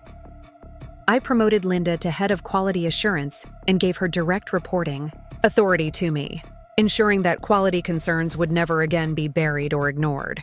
The financial investigation that David Chen's legal team was conducting in parallel with my operational recovery efforts continued to reveal new aspects of Marcus's criminal behavior. Beyond the shell companies and inflated contracts, they discovered that he had been using company credit cards for personal expenses, had charged the company for family vacations disguised as business travel, and had even used company funds to pay for improvements to his personal residence. The total amount of money Marcus had stolen or misappropriated exceeded $800,000, a significant sum that had contributed to the company's cash flow problems and reduced our ability to invest in equipment upgrades and employee development. David recommended that we pursue criminal charges against Marcus, both to recover the stolen funds and to send a clear message that this kind of behavior would have serious consequences. I agreed, though the decision was emotionally difficult given our family relationship. The criminal referral to the district attorney's office generated significant media attention. Much of it focused on the family drama aspect of the story rather than the business implications. Reporters seemed fascinated by the narrative of a niece taking down her corrupt uncle, and I found myself having to carefully navigate interviews and press conferences to keep the focus on the company's recovery rather than on personal conflicts. One particularly persistent reporter asked whether I felt guilty about destroying my uncle's career and potentially sending him to prison. My response was honest but carefully measured. Marcus made his own choices about how to behave, and those choices had consequences not just for him, but for hundreds of employees and their families.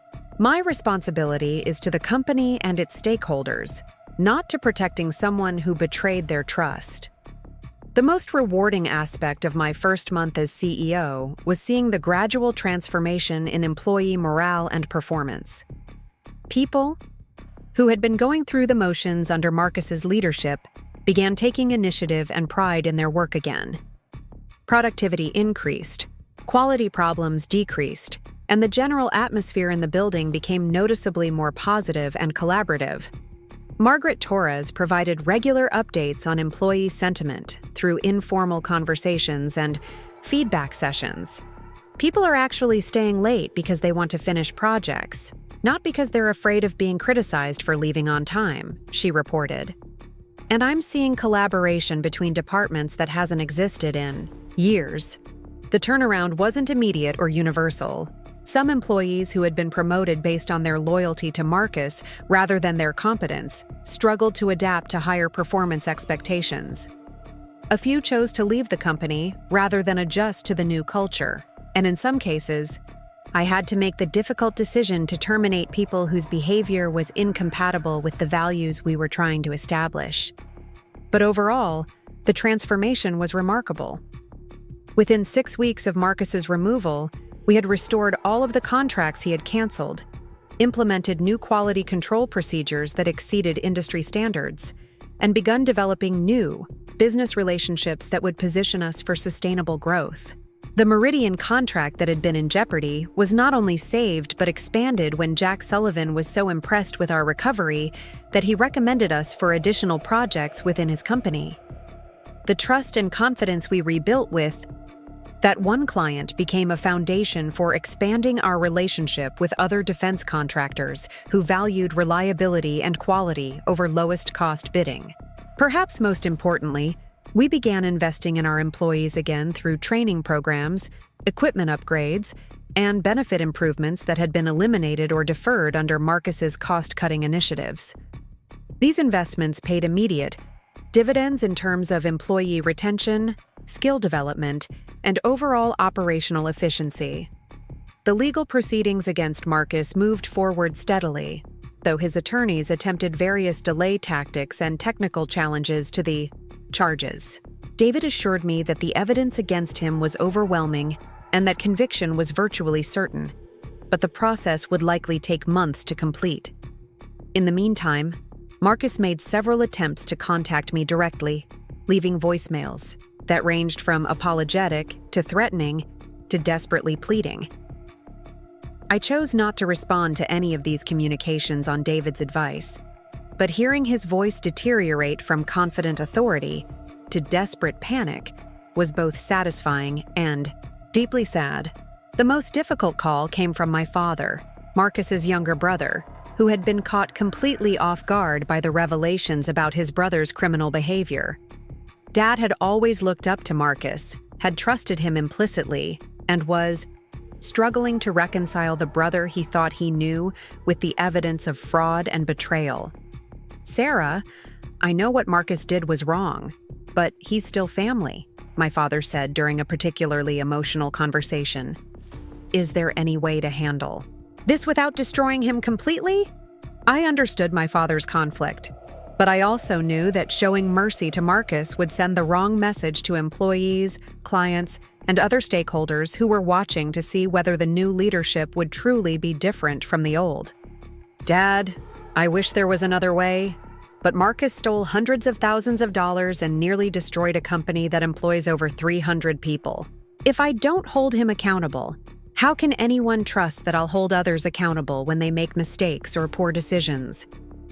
The conversation was difficult, but my father eventually acknowledged that justice needed to be served, even when it involved family members. His support meant more to me than any board resolution or legal victory, because it represented the understanding that doing the right thing sometimes required making hard choices about people we care about. As my third month as CEO began, I felt confident that we had stabilized the company's operations and begun building a foundation for future growth. But I also knew that the real test of my leadership would come in the months and years ahead, as we worked to capitalize on the trust we had rebuilt and the opportunities that were beginning to emerge. The board of directors, which had been largely passive under Marcus's intimidating leadership style, became more engaged and supportive as they saw the positive changes happening throughout the company. James Patterson, in particular, became a valuable advisor and advocate, using his relationships in the business community to help us develop new client relationships and strategic partnerships. Linda Crawford, whom I had helped recruit to the board years earlier, took on a leadership role in developing our employee development and retention programs. Her background in human resources and organizational development proved invaluable as we worked to create a workplace culture that would attract and retain top talent. The financial recovery was slower than the operational recovery, but it was steady and sustainable. By the end of my third month as CEO, we had repaid all of the debts Marcus had allowed to accumulate, restored our credit rating to its previous level, and begun building cash reserves that would allow us to invest in equipment upgrades and facility improvements. More importantly, we had demonstrated to clients, suppliers, and employees that Hartwell Industries under new leadership was reliable, trustworthy, and committed to excellence in everything we did. The contrast with Marcus's chaotic and self-serving management style was stark and obvious to everyone who did business with us. The criminal trial against Marcus was scheduled to begin in 6 months, and David was confident that the evidence would result in conviction on multiple felony charges. The prospect of seeing my uncle in prison was still emotionally difficult, but I had made peace with the necessity of holding him accountable for his actions. What gave me the most satisfaction wasn't Marcus's downfall, but the knowledge that we had saved something valuable and important. Hartwell Industries represented more than just jobs and profits. It represented my grandfather's legacy, the culmination of 50 years of hard work and ethical business practices. Under Marcus's leadership, that legacy had been nearly destroyed by greed and corruption. Under my leadership, it was being restored and strengthened, positioned to continue serving employees, clients, and the community for another 50 years. As I sat in my office late one evening, reviewing financial reports that showed consistent improvement in every key metric, I thought about the journey that had brought me to this point. The shock and betrayal of being fired, the discovery of hidden truths about ownership and authority, the strategic patience that had allowed Marcus to reveal himself completely, and finally the opportunity to prove that I could not only lead the company, but lead it well. The real victory wasn't in defeating Marcus or even in preventing the sale to Blackstone Industrial. The real victory was in the faces of employees who no longer looked fearful when they saw me in the hallways, in the pride that quality control supervisors took in their work, in the enthusiasm that sales representatives showed when describing our capabilities to potential clients. We had proven that good leadership, ethical behavior, and genuine care for employees and stakeholders could triumph over corruption, intimidation, and self-serving manipulation. It was a lesson that extended far beyond the walls of Hartwell Industries, a reminder that integrity and competence would ultimately prevail over shortcuts and scheming. The transformation was far from complete, but the foundation was solid. The direction was clear, and the commitment was unwavering. Marcus had taught me valuable lessons about the dangers of unchecked power and family betrayal, but he had also inadvertently created an opportunity for me to prove that different leadership could produce dramatically different results. Tomorrow would bring new challenges and new opportunities, but tonight I could take satisfaction in knowing that my grandfather's faith in me had been justified, that the employees who depended on Hartwell Industries for their livelihoods were secure in their positions, and that the company he had built with his own hands would continue to thrive under leadership that honored his values and vision. The phone call that had changed everything seemed like a lifetime ago, but it had really been less than 4 months since David Chen had first explained the hidden truths about ownership and authority that Marcus had never understood. 4 months since I had learned that the company I thought I had lost was actually mine to lead and protect. Marcus had believed that power came from titles and intimidation, that loyalty could be purchased with fear, and that family relationships could be manipulated for personal gain. He had been wrong about all of it, and his downfall was as complete as it was deserved. But my success wasn't really about defeating Marcus or even about claiming my inheritance. It was about proving that leadership based on respect, competence, and genuine care for others could create something stronger and more valuable than anything built on corruption and self-interest. As I turned off the lights in my office and headed home for the evening, I smiled at the thought of my grandfather's reaction when he learned about the latest quarterly reports. For the first time in years, every metric was moving in the right direction. Every relationship was stronger than before, and every employee had reason to feel proud of where they worked. That more than any legal victory or financial recovery, was the true measure of what we had accomplished together. The courthouse steps were slick with morning dew as I walked toward the imposing granite building that would finally close the chapter on Marcus's criminal behavior. 6 months had passed since his arrest, and today the jury would deliver their verdict on charges of embezzlement, fraud, and breach of fiduciary duty. The media attention had been intense throughout the trial, with reporters fascinated by the family drama and the David versus Goliath narrative they had constructed around the case. David Chen walked beside me, his expression confident but appropriately solemn for the occasion. The evidence had been overwhelming, the testimony damning, and Marcus's own legal team had seemed to spend more time trying to negotiate a plea deal than actually defending their client. But until the jury spoke, nothing was certain. Inside the courtroom, I took my usual seat in the second row, close enough to see Marcus's face when the verdict was read, but far enough away to maintain some emotional distance from the proceedings. He looked older than his 52 years, his expensive suits replaced by a simple gray outfit that made him appear smaller and more vulnerable than the intimidating executive who had fired me in that boardroom so many months ago. When the jury foreman stood to deliver the verdict, the courtroom fell silent except for the whisper of the ventilation system and the soft scratching of reporters' pens. Guilty on all counts. The words echoed through the room like thunder, final and irrevocable. Marcus's shoulders sagged as if he had been carrying a tremendous weight that had suddenly become unbearable. The sentencing hearing was scheduled for the following week, but the conviction itself felt like the end of a long and painful journey. Justice had been served, accountability had been enforced, and the message had been sent clearly to anyone who might consider similar behavior in the future. As I left the courthouse, reporters shouted questions about how I felt about my uncle's conviction, whether I thought the sentence would be fair, and what this meant for the future of Hartwell Industries. I had prepared a brief statement that focused on moving forward rather than dwelling on the past. Today's verdict confirms that no one is above the law, regardless of their position or family connections. While this has been a difficult period for everyone involved, we can now focus completely on building a stronger, more ethical company that honors the values my grandfather established over 50 years ago. The drive back to the office gave me time to reflect on how dramatically things had changed since that devastating morning, when Marcus had destroyed my career with such casual cruelty.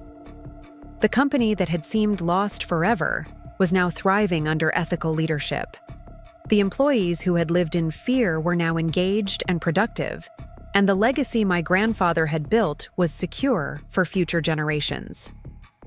Hartwell Industries had not just survived Marcus's betrayal, it had emerged stronger and more resilient than ever before. Our client base had expanded significantly as word spread about our commitment to quality and reliability. Our employee retention rate was at an all-time high, and we were attracting top talent from competitors who couldn't match our reputation for ethical behavior and employee development. The financial recovery had exceeded even my most optimistic projections. Within 8 months of taking over as CEO, we had not only repaid all debts and restored our credit rating, but had also built substantial cash reserves that allowed us to invest in cutting-edge equipment and facility improvements. Our profit margins had improved dramatically as we eliminated the waste and corruption that had drained resources under Marcus's leadership. But perhaps most importantly, we had rebuilt trust with stakeholders at every level. Clients knew they could depend on us to deliver quality products on time and within budget. Suppliers viewed us as a reliable partner who honored commitments and treated vendors with respect. Employees felt valued and secure, knowing that their contributions were recognized and their concerns would be heard. The transformation hadn't been without challenges. Changing a corporate culture that had been shaped by fear and favoritism required constant attention and reinforcement. Some longtime employees struggled to adapt to higher performance standards and more collaborative management styles. A few, Senior managers who had benefited from Marcus's patronage system chose to leave rather than earn their positions through merit. But for every person who couldn't adapt to the new culture, 2 more emerged as leaders who had been suppressed under the previous system. Linda Harrison, the quality control supervisor who had risked her job to report safety concerns, had become one of our most effective department heads. Margaret Torres had transformed the Human Resources Department from a compliance function into a strategic partner that actively supported employee development and retention. The ripple effects of ethical leadership extended far beyond our own company. Other businesses in our industry began adopting similar transparency and accountability measures, either because they genuinely wanted to improve their operations or because they realized that clients were increasingly demanding higher ethical standards from their suppliers. Our success story had become a case study taught in business schools, highlighting how principled leadership could create sustainable competitive advantages that went far beyond short-term cost savings or market manipulation. Students and executives from around the country visited our facilities to observe our management practices and learn about our approach to building a values-based organization. The recognition was gratifying, but it also came with increased responsibility. We were no longer just running a successful business. We were representing a different way of doing business, one that proved ethical behavior and financial success were not mutually exclusive but actually complementary. My grandfather's health had improved somewhat as the stress of watching his company being destroyed was replaced by the joy of seeing it flourish under ethical leadership. His doctors attributed part of his recovery to renewed purpose and optimism, the satisfaction of knowing that his life's work would continue in capable hands. Our weekly visits had become the highlight of both our schedules. He would review financial reports with the same attention to detail he had shown as an active CEO, offering suggestions and insights that reflected decades of experience in the industry. More importantly, he shared stories about the early days of the company, the principles that had guided his decisions, and the vision he had for what Hartwell Industries could become in the future. During one particularly memorable conversation, he had reflected on the lessons learned from Marcus's betrayal. Sometimes the greatest gift someone can give you is showing you exactly who they are when they think no one is watching. Marcus taught us that character matters more than competence, that trust once broken is almost impossible to rebuild, and that power without accountability inevitably leads to corruption. The wisdom in his words had shaped my approach to leadership in ways that went far beyond policy changes or organizational restructuring. Every major decision was filtered through questions about long-term consequences, ethical implications, and impact on stakeholders. The short-term thinking that had characterized Marcus's management style was replaced by a strategic perspective that prioritized sustainable growth over immediate profits. One of the most significant changes we implemented was the creation of an employee advisory council that gave workers at every level a voice in company decisions that affected their daily lives. The council met monthly to discuss everything from workplace safety concerns to benefit program improvements to suggestions for operational efficiency. The idea had emerged from conversations with employees who had felt powerless under Marcus's authoritarian leadership style. They wanted assurance that their concerns would be heard and their input valued, even when it conflicted with management preferences. The Advisory Council provided that assurance while also giving us access to insights and perspectives that improved our decision-making processes. The first major test of the Advisory Council came when we were considering a significant expansion of our manufacturing capacity to meet growing demand from new clients. The traditional approach would have been for senior management to develop a plan and announce it to employees as a fait accompli. Instead, we presented the basic concept to the Advisory Council and asked for their input on implementation strategies. Their feedback was invaluable. They identified potential logistical problems we hadn't considered, suggested modifications to the timeline that would minimize disruption to existing operations, and even proposed alternative locations for the new facility that would be more convenient for employee commuting. The final expansion plan that emerged from this collaborative process was significantly better than anything we could have developed in isolation. The success of the expansion project reinforced my belief that inclusive leadership produced better results than autocratic decision-making. Employees who felt heard and valued were more likely to support company initiatives, more willing to go above and beyond their basic job requirements, and more invested in long-term success than those who felt like interchangeable cogs in an impersonal machine. This philosophy extended to our relationships with clients and suppliers as well. Instead of viewing business relationships as zero-sum competitions where one party's gain necessarily meant another party's loss, we approached partnerships with the understanding that mutual success created stronger, more sustainable relationships than exploitation or manipulation. The Meridian Defense Systems contract that had nearly been lost under Marcus's leadership became a model for this collaborative approach.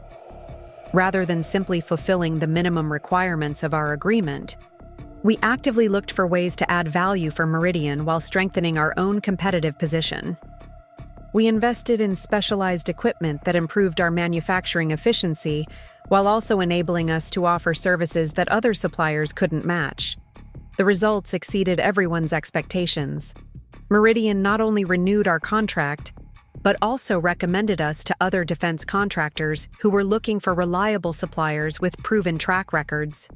Our relationship evolved from a simple vendor-client arrangement to a strategic partnership that benefited both organizations and their employees. Similar success stories emerged with other clients as we consistently demonstrated that our word was our bond, that quality was never compromised for the sake of cost savings, and that we viewed their success as inseparable from our own. This reputation for reliability and integrity became our most valuable asset, more important than any piece of equipment or facility improvement. The contrast with Marcus's approach couldn't have been more stark. Where he had viewed relationships as opportunities for personal gain, we saw them as foundations for mutual success. Where he had prioritized short-term profits over long-term sustainability, we invested in capabilities and relationships that would generate value for decades to come. The financial results spoke for themselves. In the 2 years since Marcus's removal, our revenue had increased by 40%, our profit margins had improved by 25%, and our market share in key segments had grown substantially. More importantly, this growth was built on a foundation of ethical practices and sustainable business models that could withstand economic downturns and competitive pressures.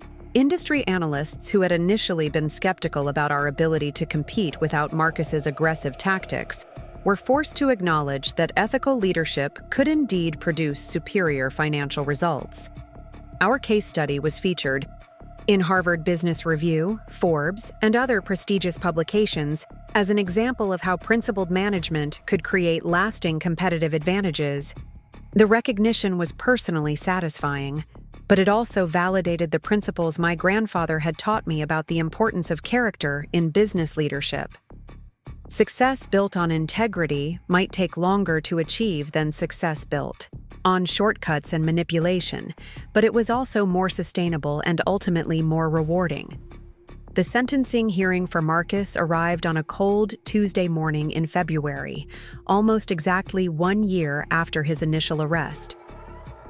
The courtroom was packed with reporters, former employees, and family members who had come to witness the final chapter of his legal troubles. The prosecutor had requested a sentence of 5 to 7 years in federal prison, citing the substantial financial losses Marcus had caused and the breach of trust inherent in his crimes. Marcus's attorney argued for a more lenient sentence, emphasizing his client's lack of prior criminal history and his willingness to make financial restitution. When given the opportunity to address the court before sentencing, Marcus stood slowly and spoke in a voice that was barely audible beyond the first few rows. He offered what seemed like genuine remorse for his actions and acknowledged the harm he had caused to the company, its employees, and his family. But even in his moment of apparent contrition, he couldn't resist suggesting that his actions had been motivated by pressure to improve company performance rather than personal greed. The judge's response was swift and decisive. "Mr. Hartwell, Your crimes weren't the result of poor judgment or external pressure. They were the result of deliberate choices to prioritize your personal interests over your fiduciary responsibilities. The sentence is 4 years in federal prison, followed by 3 years of supervised probation and full financial restitution to Hartwell Industries. As Marcus was led away in handcuffs, I felt a complex mixture of emotions. Relief that justice had been served, sadness that our family had been torn apart by greed and betrayal, and determination to ensure that nothing like this would ever happen again at Hartwell Industries. The media coverage of Marcus's sentencing marked the end of intense public scrutiny of our company's internal affairs.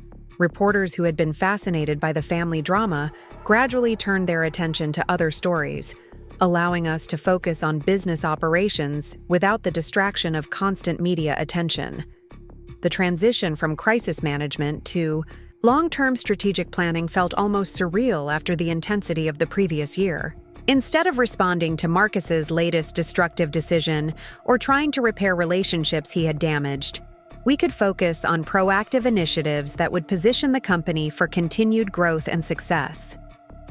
One of our most ambitious projects was the development of a comprehensive employee development program that would ensure we had the skilled workforce needed to capitalize on emerging opportunities in our industry. Rather than simply hiring experienced workers from competitors, we decided to invest in training programs that would develop expertise internally while creating clear career advancement paths for ambitious employees.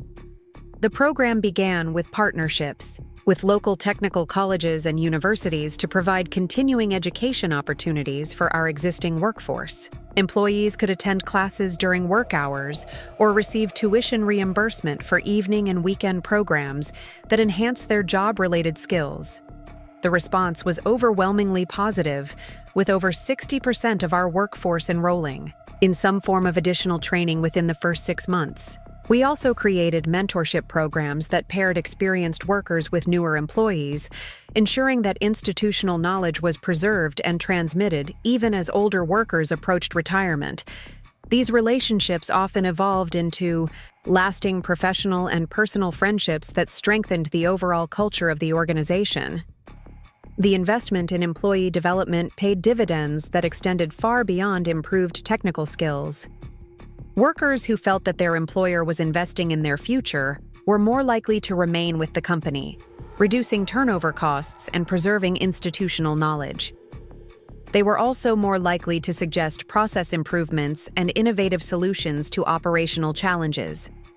Perhaps most importantly, the development program sent a clear message that we viewed employees as valuable assets worthy of investment, rather than expendable resources to be used and discarded when convenient. This philosophy attracted high-quality job candidates who were looking for employers committed to long-term relationships, rather than short-term exploitation. The success of our employee development initiatives became a model for other companies in our industry.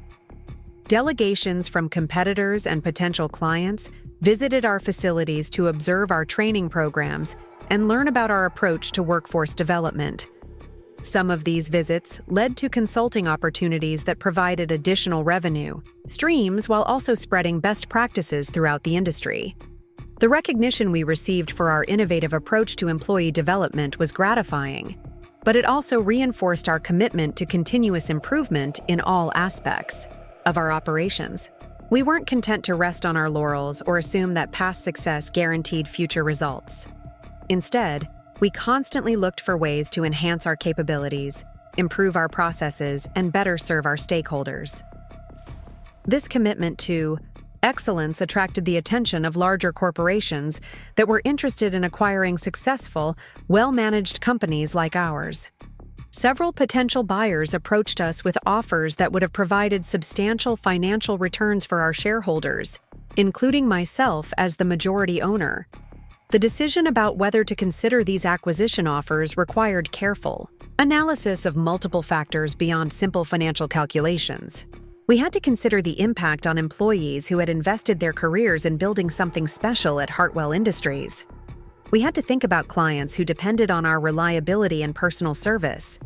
We had to weigh the responsibility of preserving my grandfather's legacy against the opportunities that might come from joining a larger organization.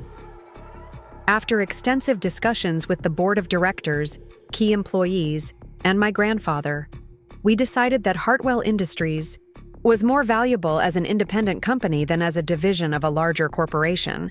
The personal relationships, responsive service, and entrepreneurial culture that made us successful would likely be diminished if we became part of a bureaucratic organization focused primarily on financial metrics. Instead of selling to a larger company, we chose to explore strategic partnerships that would allow us to access new markets and capabilities while maintaining our independence and core values. These partnerships provided opportunities for growth and diversification without sacrificing the characteristics that made us unique in our industry. One particularly successful partnership was with a European manufacturing company that needed a reliable North American supplier for their aerospace clients. Our commitment to quality and delivery reliability made us an ideal partner, while their technical expertise and market knowledge helped us develop capabilities that we couldn't have afforded to build independently. The partnership arrangement allowed both companies to serve clients better than either could have done alone, creating value for customers while also generating profitable growth for both partners. It was a perfect example of how ethical business practices could create win-win situations that benefited all stakeholders. As I reflected on the journey that had brought Hartwell Industries from the brink of destruction to industry leadership, I was struck by how much we had accomplished in such a relatively short time. The company that Marcus had nearly destroyed through his greed and corruption had become stronger, more profitable, and more respected than it had ever been before. But the real transformation hadn't been in our financial performance or market position, as impressive as those improvements were. The real transformation had been in our culture, our values, and our approach to doing business.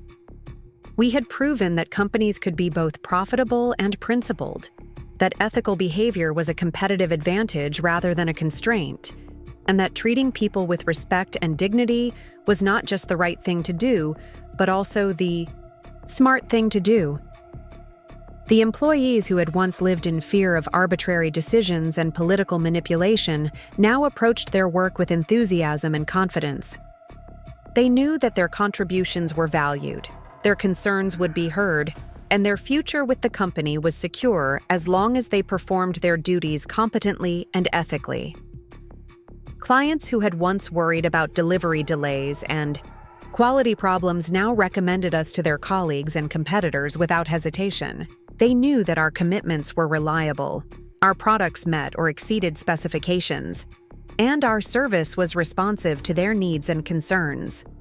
Suppliers who had once been treated as adversaries to be exploited now viewed us as partners in mutual success. They knew that we honored our agreements, paid our bills promptly, and treated their representatives with respect and professionalism. The ripple effects of these improved relationships extended far beyond our own company. Other businesses in our industry began adopting similar practices as they realized that ethical behavior could indeed produce superior results. Industry associations invited me to speak at conferences about our transformation, and business schools incorporated our case study into their curricula as an example of effective leadership during crisis situations. The recognition was humbling, but it also came with increased responsibility to continue setting a positive example for others to follow. We weren't just running a successful business anymore.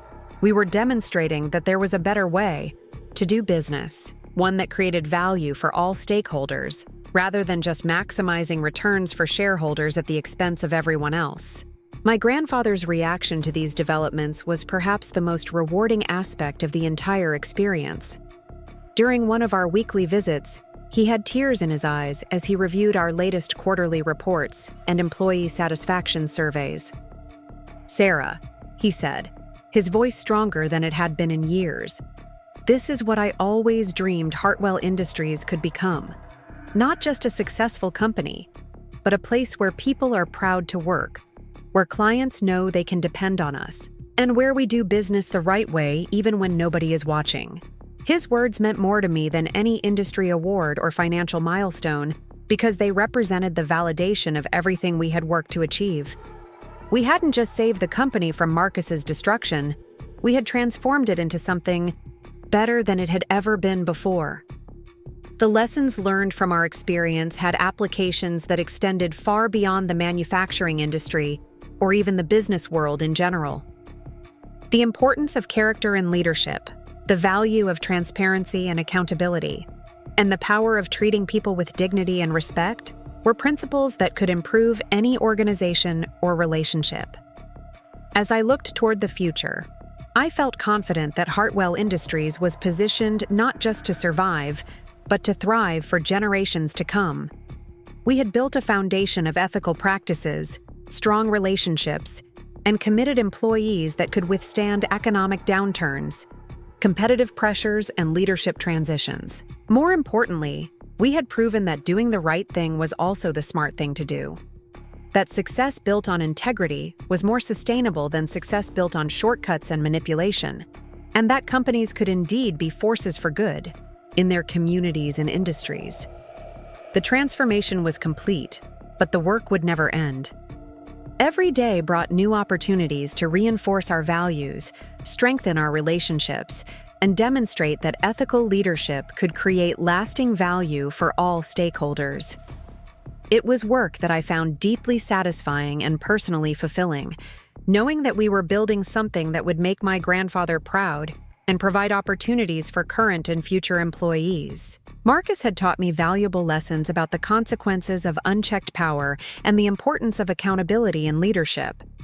But the real education had come from the employees, clients, and suppliers who had shown me what was possible when people worked together toward common goals with mutual respect and shared values. The company that had once seemed lost forever was now stronger than ever, and the future had never looked brighter. That was the true victory, the real transformation, and the lasting legacy of choosing to do business the right way, even when it would have been easier to take shortcuts or seek revenge. Up next, you've got 2 more standout stories right on your screen. If this one hit the mark, you won't want to pass these up. Just click and check them out.